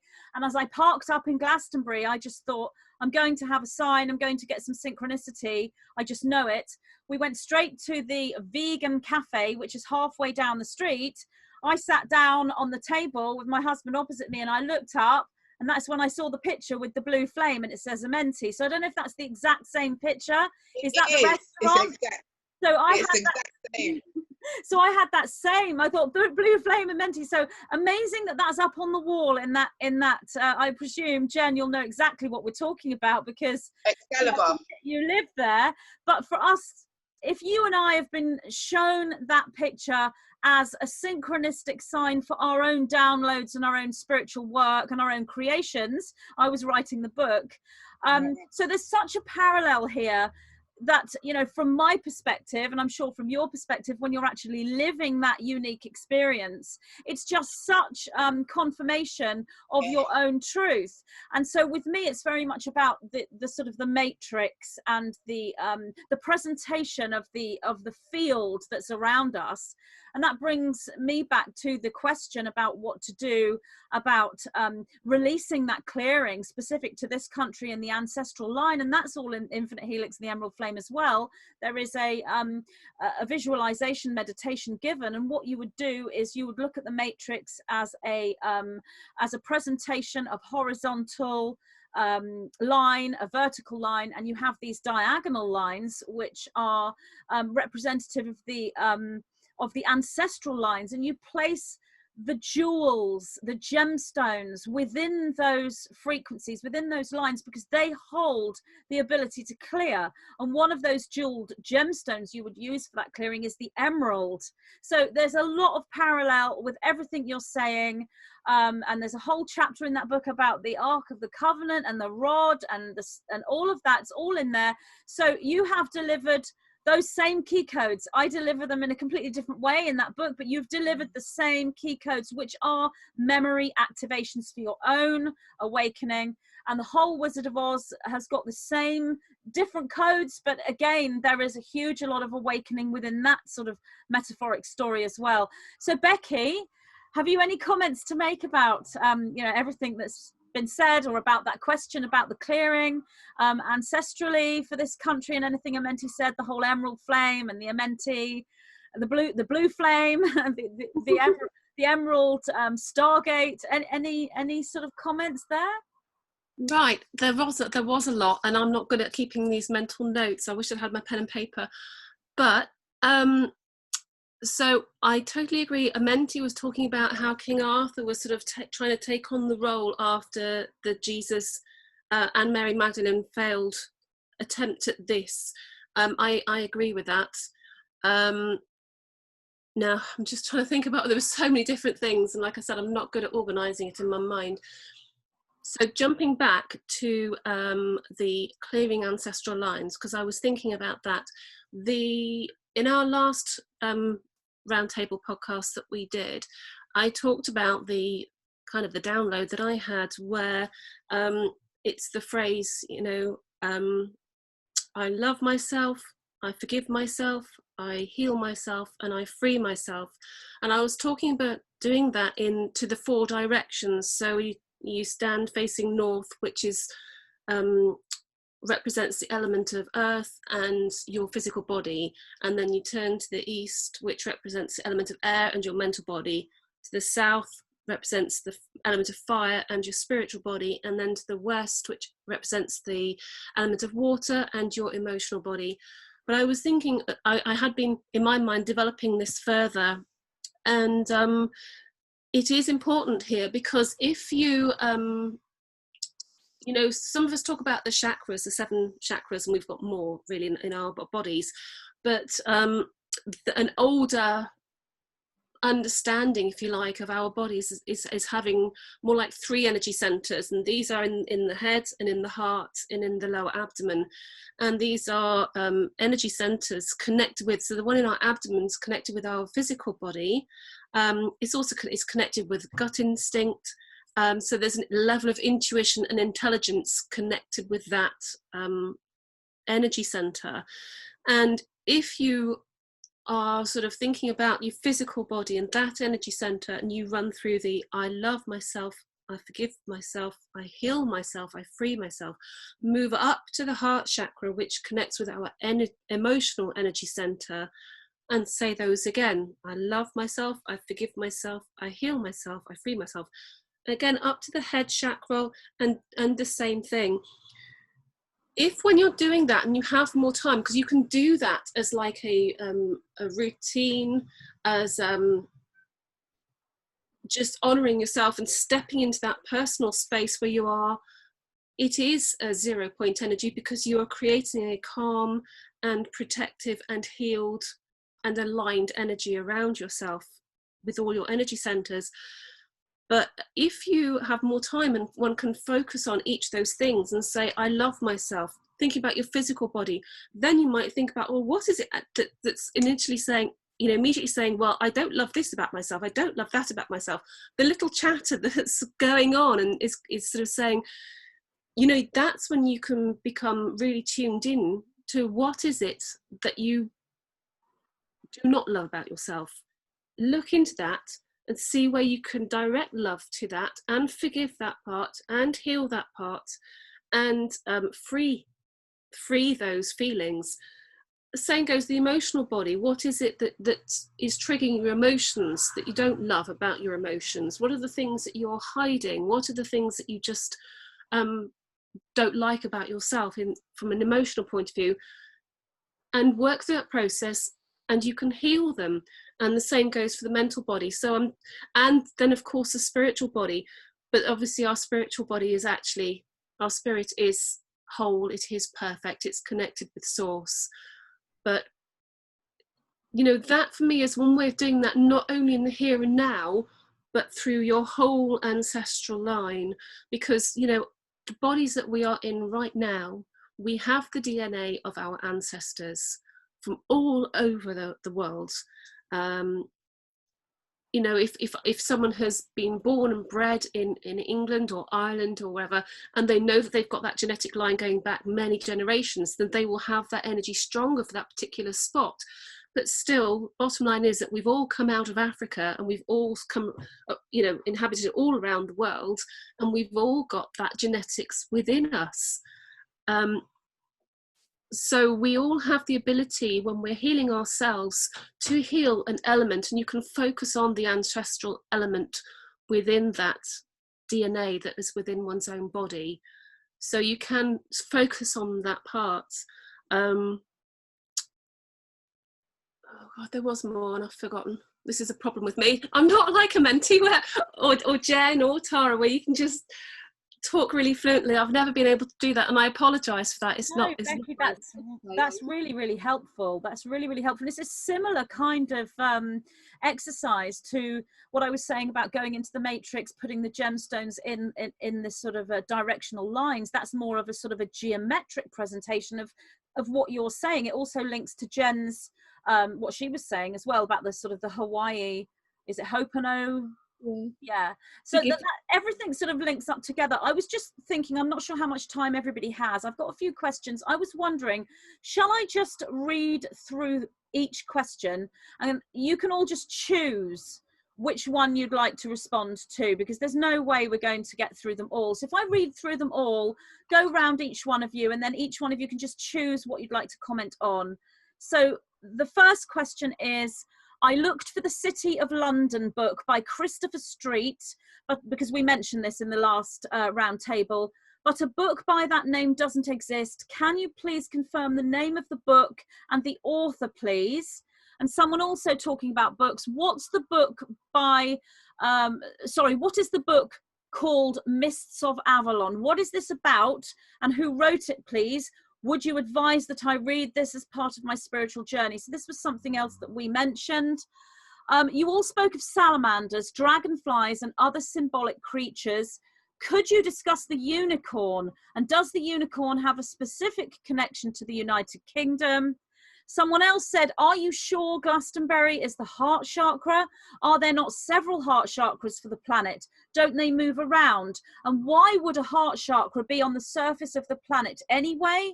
Can anyone explain this to me, as I don't understand why a place would be a chakra of the earth? And the other comment is, and I had many people write similar things to this person, everything is so confusing to me at the moment. I'm in such a muddle about what I believe and what I don't believe. I don't know what to believe. I don't know what my morals are and what I even stand for anymore.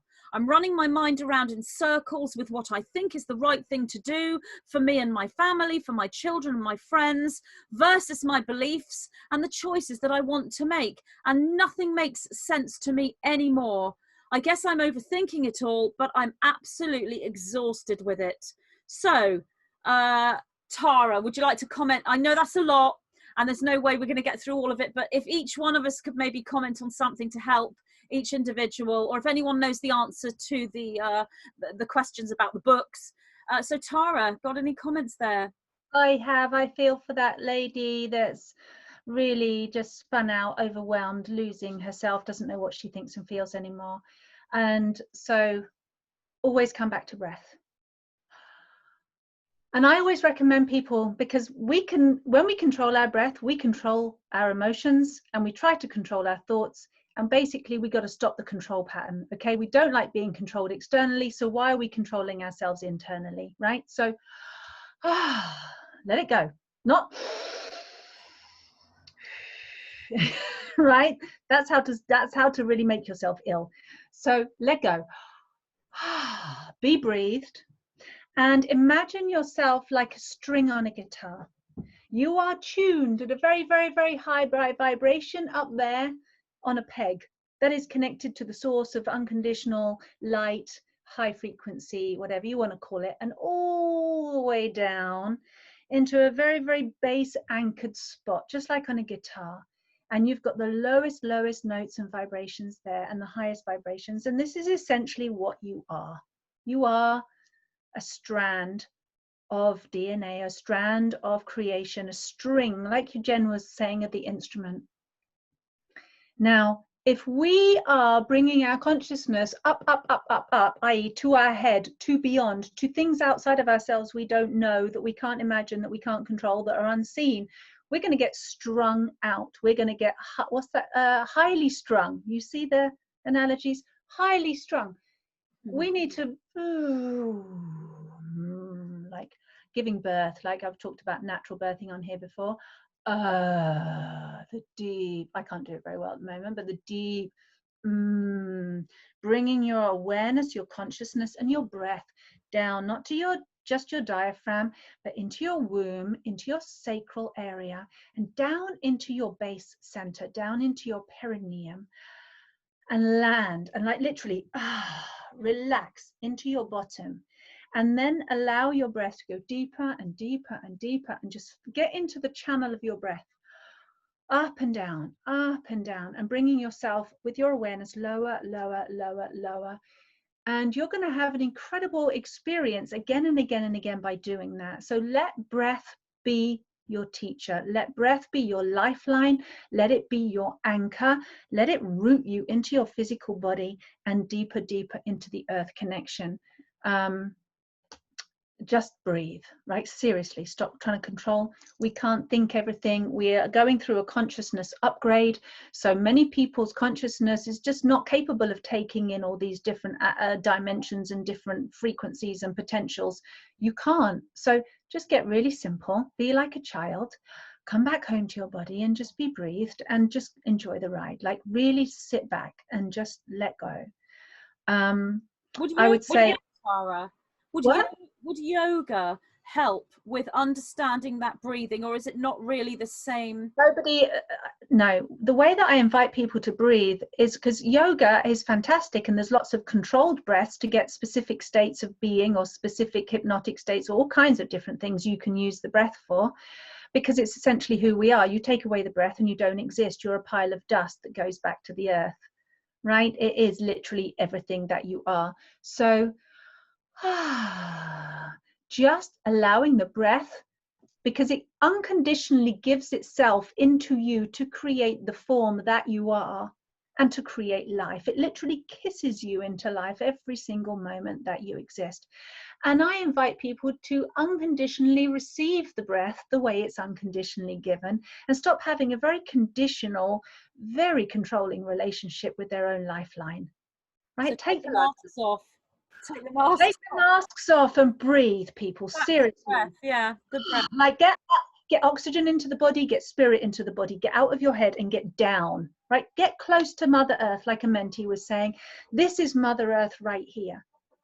This is conscious matter right here, but you have to put consciousness in it to realize that it's conscious and to unlock the wisdom and the secrets. I mean, we could go right down there into the secrets, all kinds of stuff, but we'll leave it at that. About unicorns, I personally have seen unicorns, and I many years ago when I was 21, I saw my first one up in the Pyrenees, and people think I was tripping or stoned or something. I really, really wasn't. And unicorns to me are not, you know, they're not pink and fluffy and they don't fart rainbows. Actually, they have, like a horse, they have a heart, and effectively a heart in each hoof and in their main chest. They have 5 hearts. So it's like, for me, it's those 4 directions. It's the number 4 of the rootedness, the anchoredness, of solidity, of structure. But they also, and 4th dimension, if you like, because they exist on the astral plane, right? However, they have the horn from here, which is the overview. It's not the insight of the 3rd eye, it's the overview. It's the higher mind, it's the higher intention. And so you can actually take the unicorn medicine, get grounded and rooted in all 4 directions, and do what Jen was saying or whatever, just 4 directions of yourself, mind, body, spirit, and emotion. Get anchored and use your higher vision to direct where you're going, and use that energy of the unicorn, because unicorns also were Atlantean beings. They hang out with me. I've got my unicorn. I love my unicorn, my spirit unicorn. And in fact, I'm looking at one right now. And these beings. I have a unicorn tattoo. Woohoo! I love them. Beautiful. I've got some little unicorns that cling to your wrist, saying you need a little friend. I get sent loads of them. But essentially, unicorns, I think, like you were saying, Amenti, they're a very, very, very ancient part of our land. And of course, you know, for me, down to the Pyrenees and all that area is included, in the north of France. That's all Brittany. It was all included in this whole area. Gives me goose pimples. And there is a deep, deep, deep magic in this earth that is awakening and wants to awaken. And that's part of the reason why people have blocked it out and gone into the 3rd dimensional band, because we didn't have the power and the responsibility to deal with the magic that we had, because a lot of us that were in Atlantis screwed it up. right? We were doing genetic engineering. I've read it in people's souls. I completely agree with you. Genetic modification, genetic engineering on human beings and souls and all kinds of crossbreed. It was just, we messed it up. We are making amends for that now. So it's just bringing consciousness. It's bringing the love again. And actually, isn't it amazing that the unicorn on the what's it called? The royal shield of the lion, which also comes from ancient Egypt as well, and that myth and the whole connection with the star beings and Egypt and the kind of half man half lion thing. Well, they weren't men, you know, that was brought over here. That magic came over this side, that came over, you know, that's part of the Christ message that was brought over here, but it was way before then. It was way before then. That magic is in this earth. And so the lion and the unicorn being on the crowns, the royal crest, if you like, and then the chains of the unicorn being free. Did you see that? The unicorn used to be in chains, and the unicorn's chains have been broken, which is that release. It is like that fourth dimensional where we create our own reality, where you can get lost in the hopes and dreams and fears realm, or you can just keep moving through and come into unconditional love and not get stuck in the fear paradigm, and, you know, and ride your unicorns and use those 4 directions. Stay grounded, keep your heart on the earth, you know, very much so. Stay close to Gaia.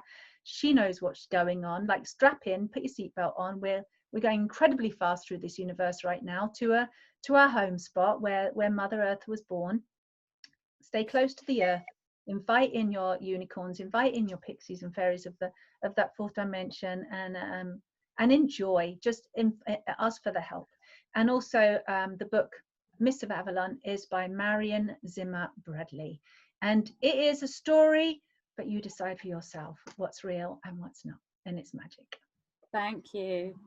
And as unicorns, I personally feel it's not just a United Kingdom connection. The unicorn stands as an energetic right across this planet and beyond, and is there for every single person on this planet. It's not specific to the UK. It might manifest in a different energetic within the different places, but the unicorn is a symbol that we can all connect with. Jen, do you want to respond to any of those questions? Do you want me to read them again as can you remember what you, yeah. Right. So I'd like to respond to the question about Glastonbury and just what I've tuned in. Like, I've never read this. This is just what I have discerned. So if it resonates for you, like, take it on as truth. If it doesn't resonate, then that's really super valid. So what I was shown is that the earth is like a body, and that basically the earth has chakra points, just like the body has chakra points. And I'm not sure who decided that. I believe it was probably our Syrian ancestors around the time of the Mayan calendar that that decided which particular point was going to hold each chakra. But I know that the reason why Glastonbury has got a lot of people see it as the heart chakra is a lot to do with the fact that the red and the white spring meet in Glastonbury, and this is a place that has been traditionally known as the Hieros Gamos. And so, like, in the 13th century, like, that used to have the Avalon priestesses, and then you would come here and you would experience the Hieros Gamos ceremony, the inner alchemical marriage, and this would all be around the spring in Glastonbury. And so, like, what I was shown is that Gaia is like a body, and so each chakra point is representative of a different sacred site on the earth, and crop circles are like acupuncture for Gaia. So when the earth experiences a crop circle, it's just like us getting a bit of acupuncture on our body, and it just stimulates and gets the lymphatic system going. But I think with the crop circles, it's more about clearing the stuck 3D matrix energy and just opening up channels for the higher dimensional frequencies to flow through. That's part of the reason why we have these crop circles. So with Glastonbury, I was shown that, you know, it is like a sort of like a temple space or a holder space for the heart chakra, but it's not fixed. It's definitely not fixed. And I was also shown that at the moment there's a shift going on at the moment, actually. And I think that in certain cycles, especially now because we're in the end of this age and we're going into the golden age, there's going to be like an energetic shift taking place. And so, funnily enough, like I've been like living in Avalon for like 20 years, and I'm a guardian gatekeeper of the tour. And it's a very, very important role of keeping the energy like really, really clear and pristine in Avalon. Like that's been my job of why I've been sort of like commissioned here from my 5D army. They've been like, all right, we're going to get her over to Avalon, and she's going to like, do that work, and she's going to work with the Hieros Gamos. She's going to experience the Hieros Gamos. She's going to like become an actualization of that very frequency of the heart chakra. And but now they're showing me that it's time for me to move, that I must move from Avalon because my service is complete. And they're showing me about this move towards America, and they're sort of showing me that the heart chakra energy is actually going to be moving to the west coast. But I don't see it as leaving Avalon. I see it as like being like duplicated, if you like. So the heart chakra energy is still going to be in Avalon, but it's going to be sort of like templated on the west coast of America.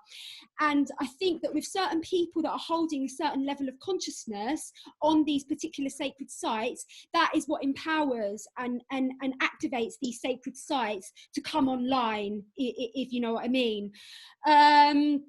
That's what I was going to say. It is also connected to the Michael and Mary line. Like there's so many places where the Michael and Mary line meet in Glastonbury. I think there's just like so many places where they cross over, which has added to this idea that this is the place of the sacred marriage, the Hieros Gamos, the heart chakra of the planet. Yes. So also these, the chakras are also seen as stargates. So like the energy in Avalon, like the veil is very, very thin in Avalon, as in all of these sacred sites, Uluru, Lake Titicaca, Lake Titicaca, all these sacred sites, they're like stargates. And so a stargate implies that there's quite a lot of interdimensional visitation. There's like portals and stuff like that, where there can be this sort of like traversing from the interdimensional realms. So I think it's really important that we hold that consciousness that these chakra points are notorious for being stargates. And also Glastonbury is very, very much connected with the divine feminine and the empowerment of the divine feminine codes. And it's really, really important that everyone it attracts very, very high level goddesses, priestesses, that they hear the call to come to Avalon to do this really, really sacred work. And I'd just like to let everyone know that the next transmission will be the Magdalene transmission, and we're actually going to be working specifically with the heart chakra, and we're going to be working with the mother codes, like healing the mother codes, and that is going to be on the 22nd of July, and it's going to be really, really powerful. Yeah. And so it's powerful to just even come here etherically and astrally. Like we really, really have permission to visit all these sacred sites and to go and receive those codes that are stored in these sacred sites. And for sure, Avalon is just loaded with the Holy Grail codes, with the Hieros Gamos codes, the inner alchemical marriage codes.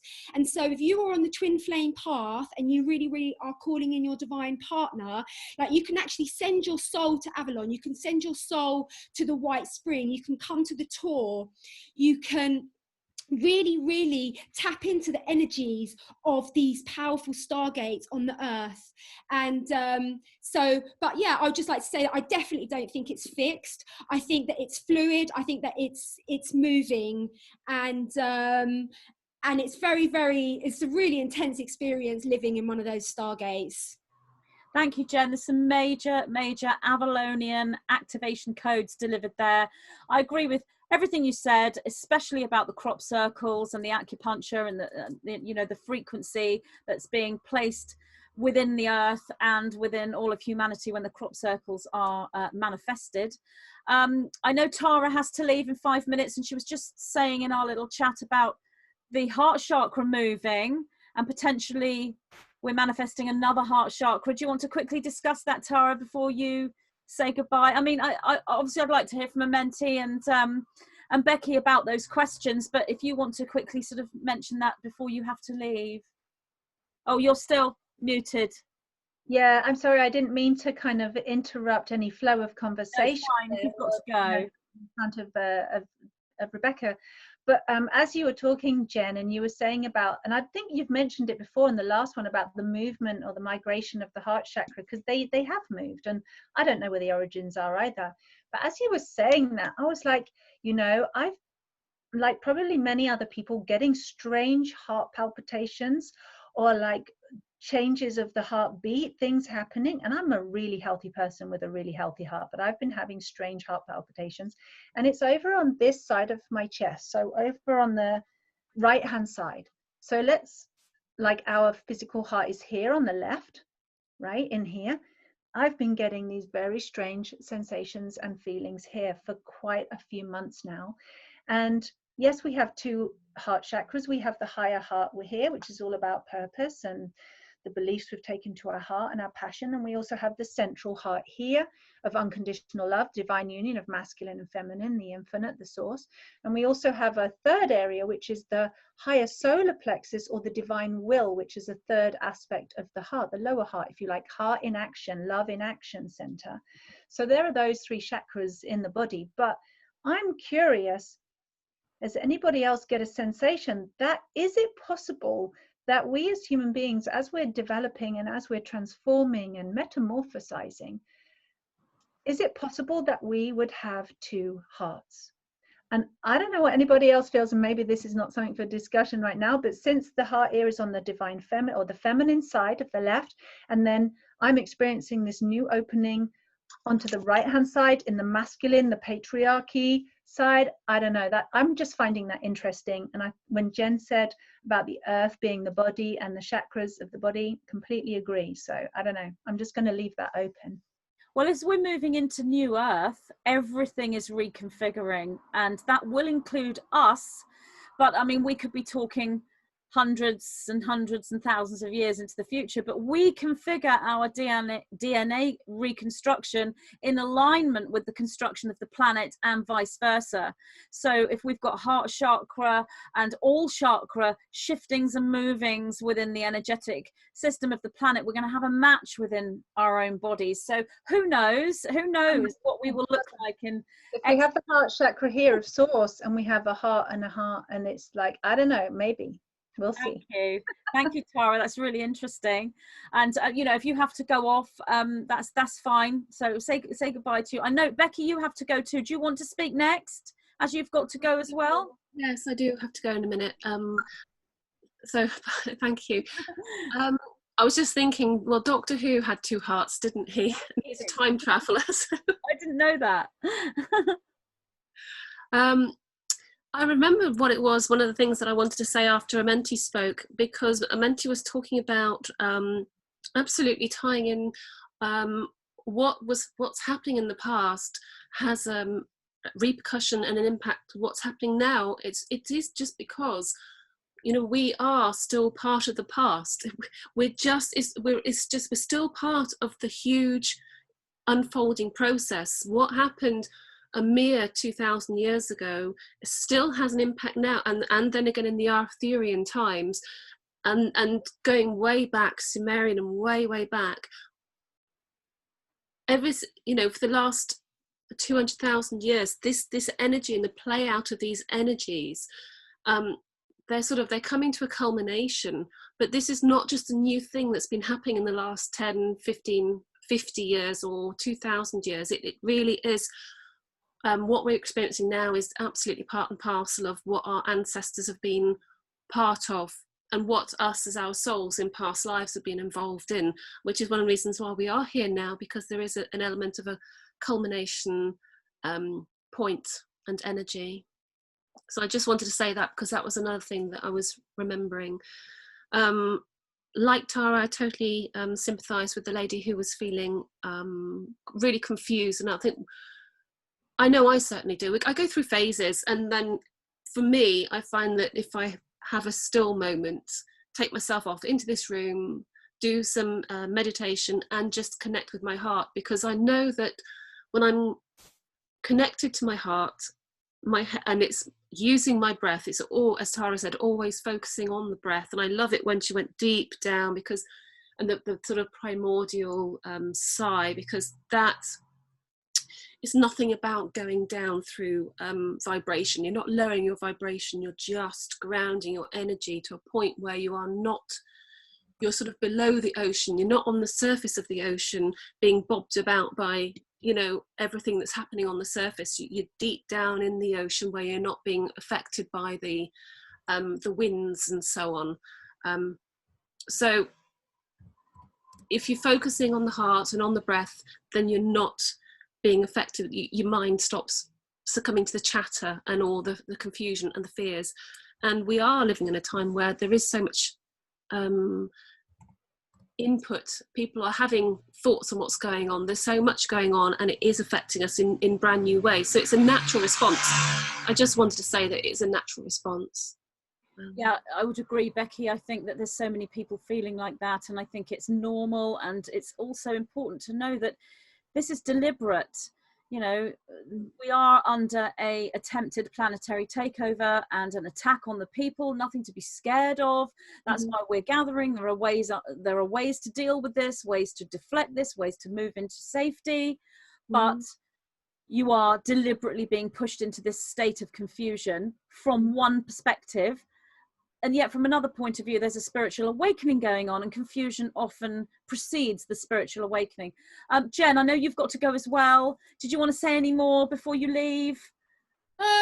No, yeah, it's been absolutely amazing, and I really, really hope that everyone has got a lot out of it. And I feel that we've been like sharing and dropping so many powerful codes, and that is our job. Our job is just to trigger and to activate your own knowing and your own deep gnosis. And gone are the time for like teachers and leaders. It's just that all we can do is just be ourselves, and hopefully we can inspire you to go on that quest and to find your God self, you know. And I think that we've done a really, really wonderful job, and I'm very, very honoured to be part of this alchemy, and I look forward to very, very much so to gathering with us all again. Thank you, Jen. Yes, that is fantastic, and we hope that maybe we'll all meet up with you in person soon in the hot shop. We can do a video if we all meet in person. Actually, yes, we should. If we do actually get together That's amazing. Person. Thank you, Jen. So if you have to go off, bye-bye.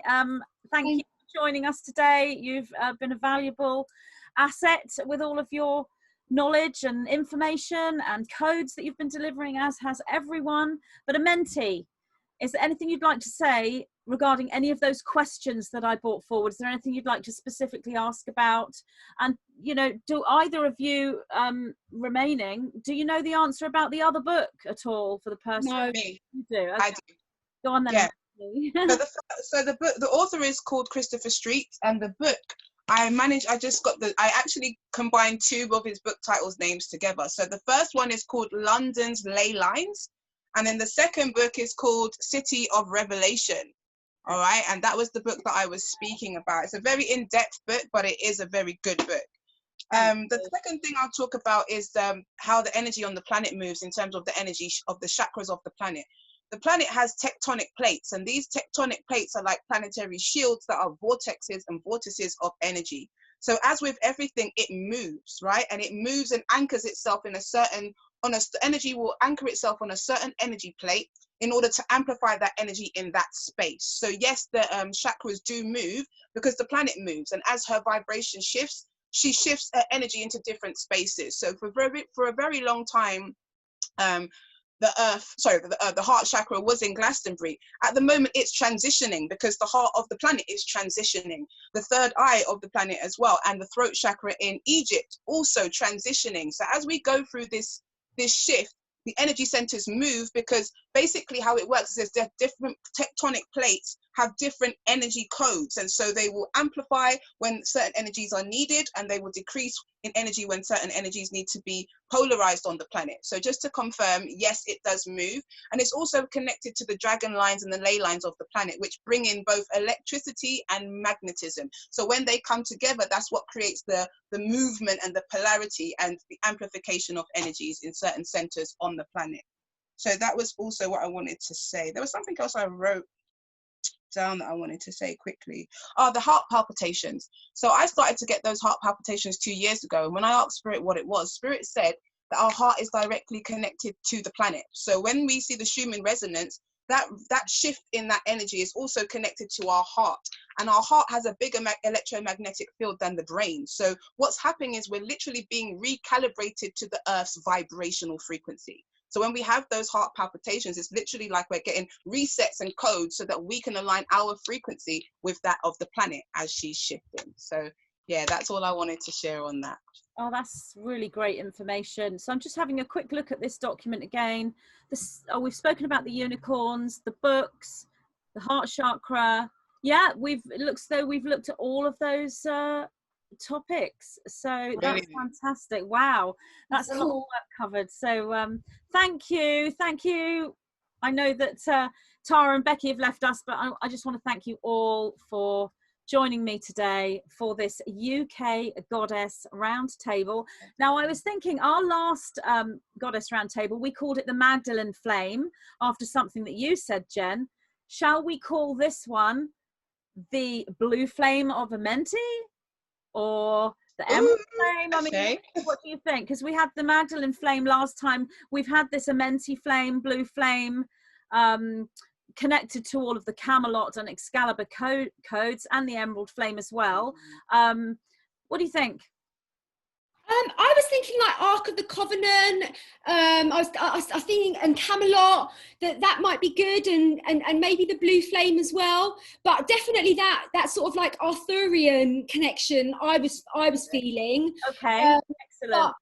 Yeah, like you always have amazing titles, Magenta. You will channel the perfect one.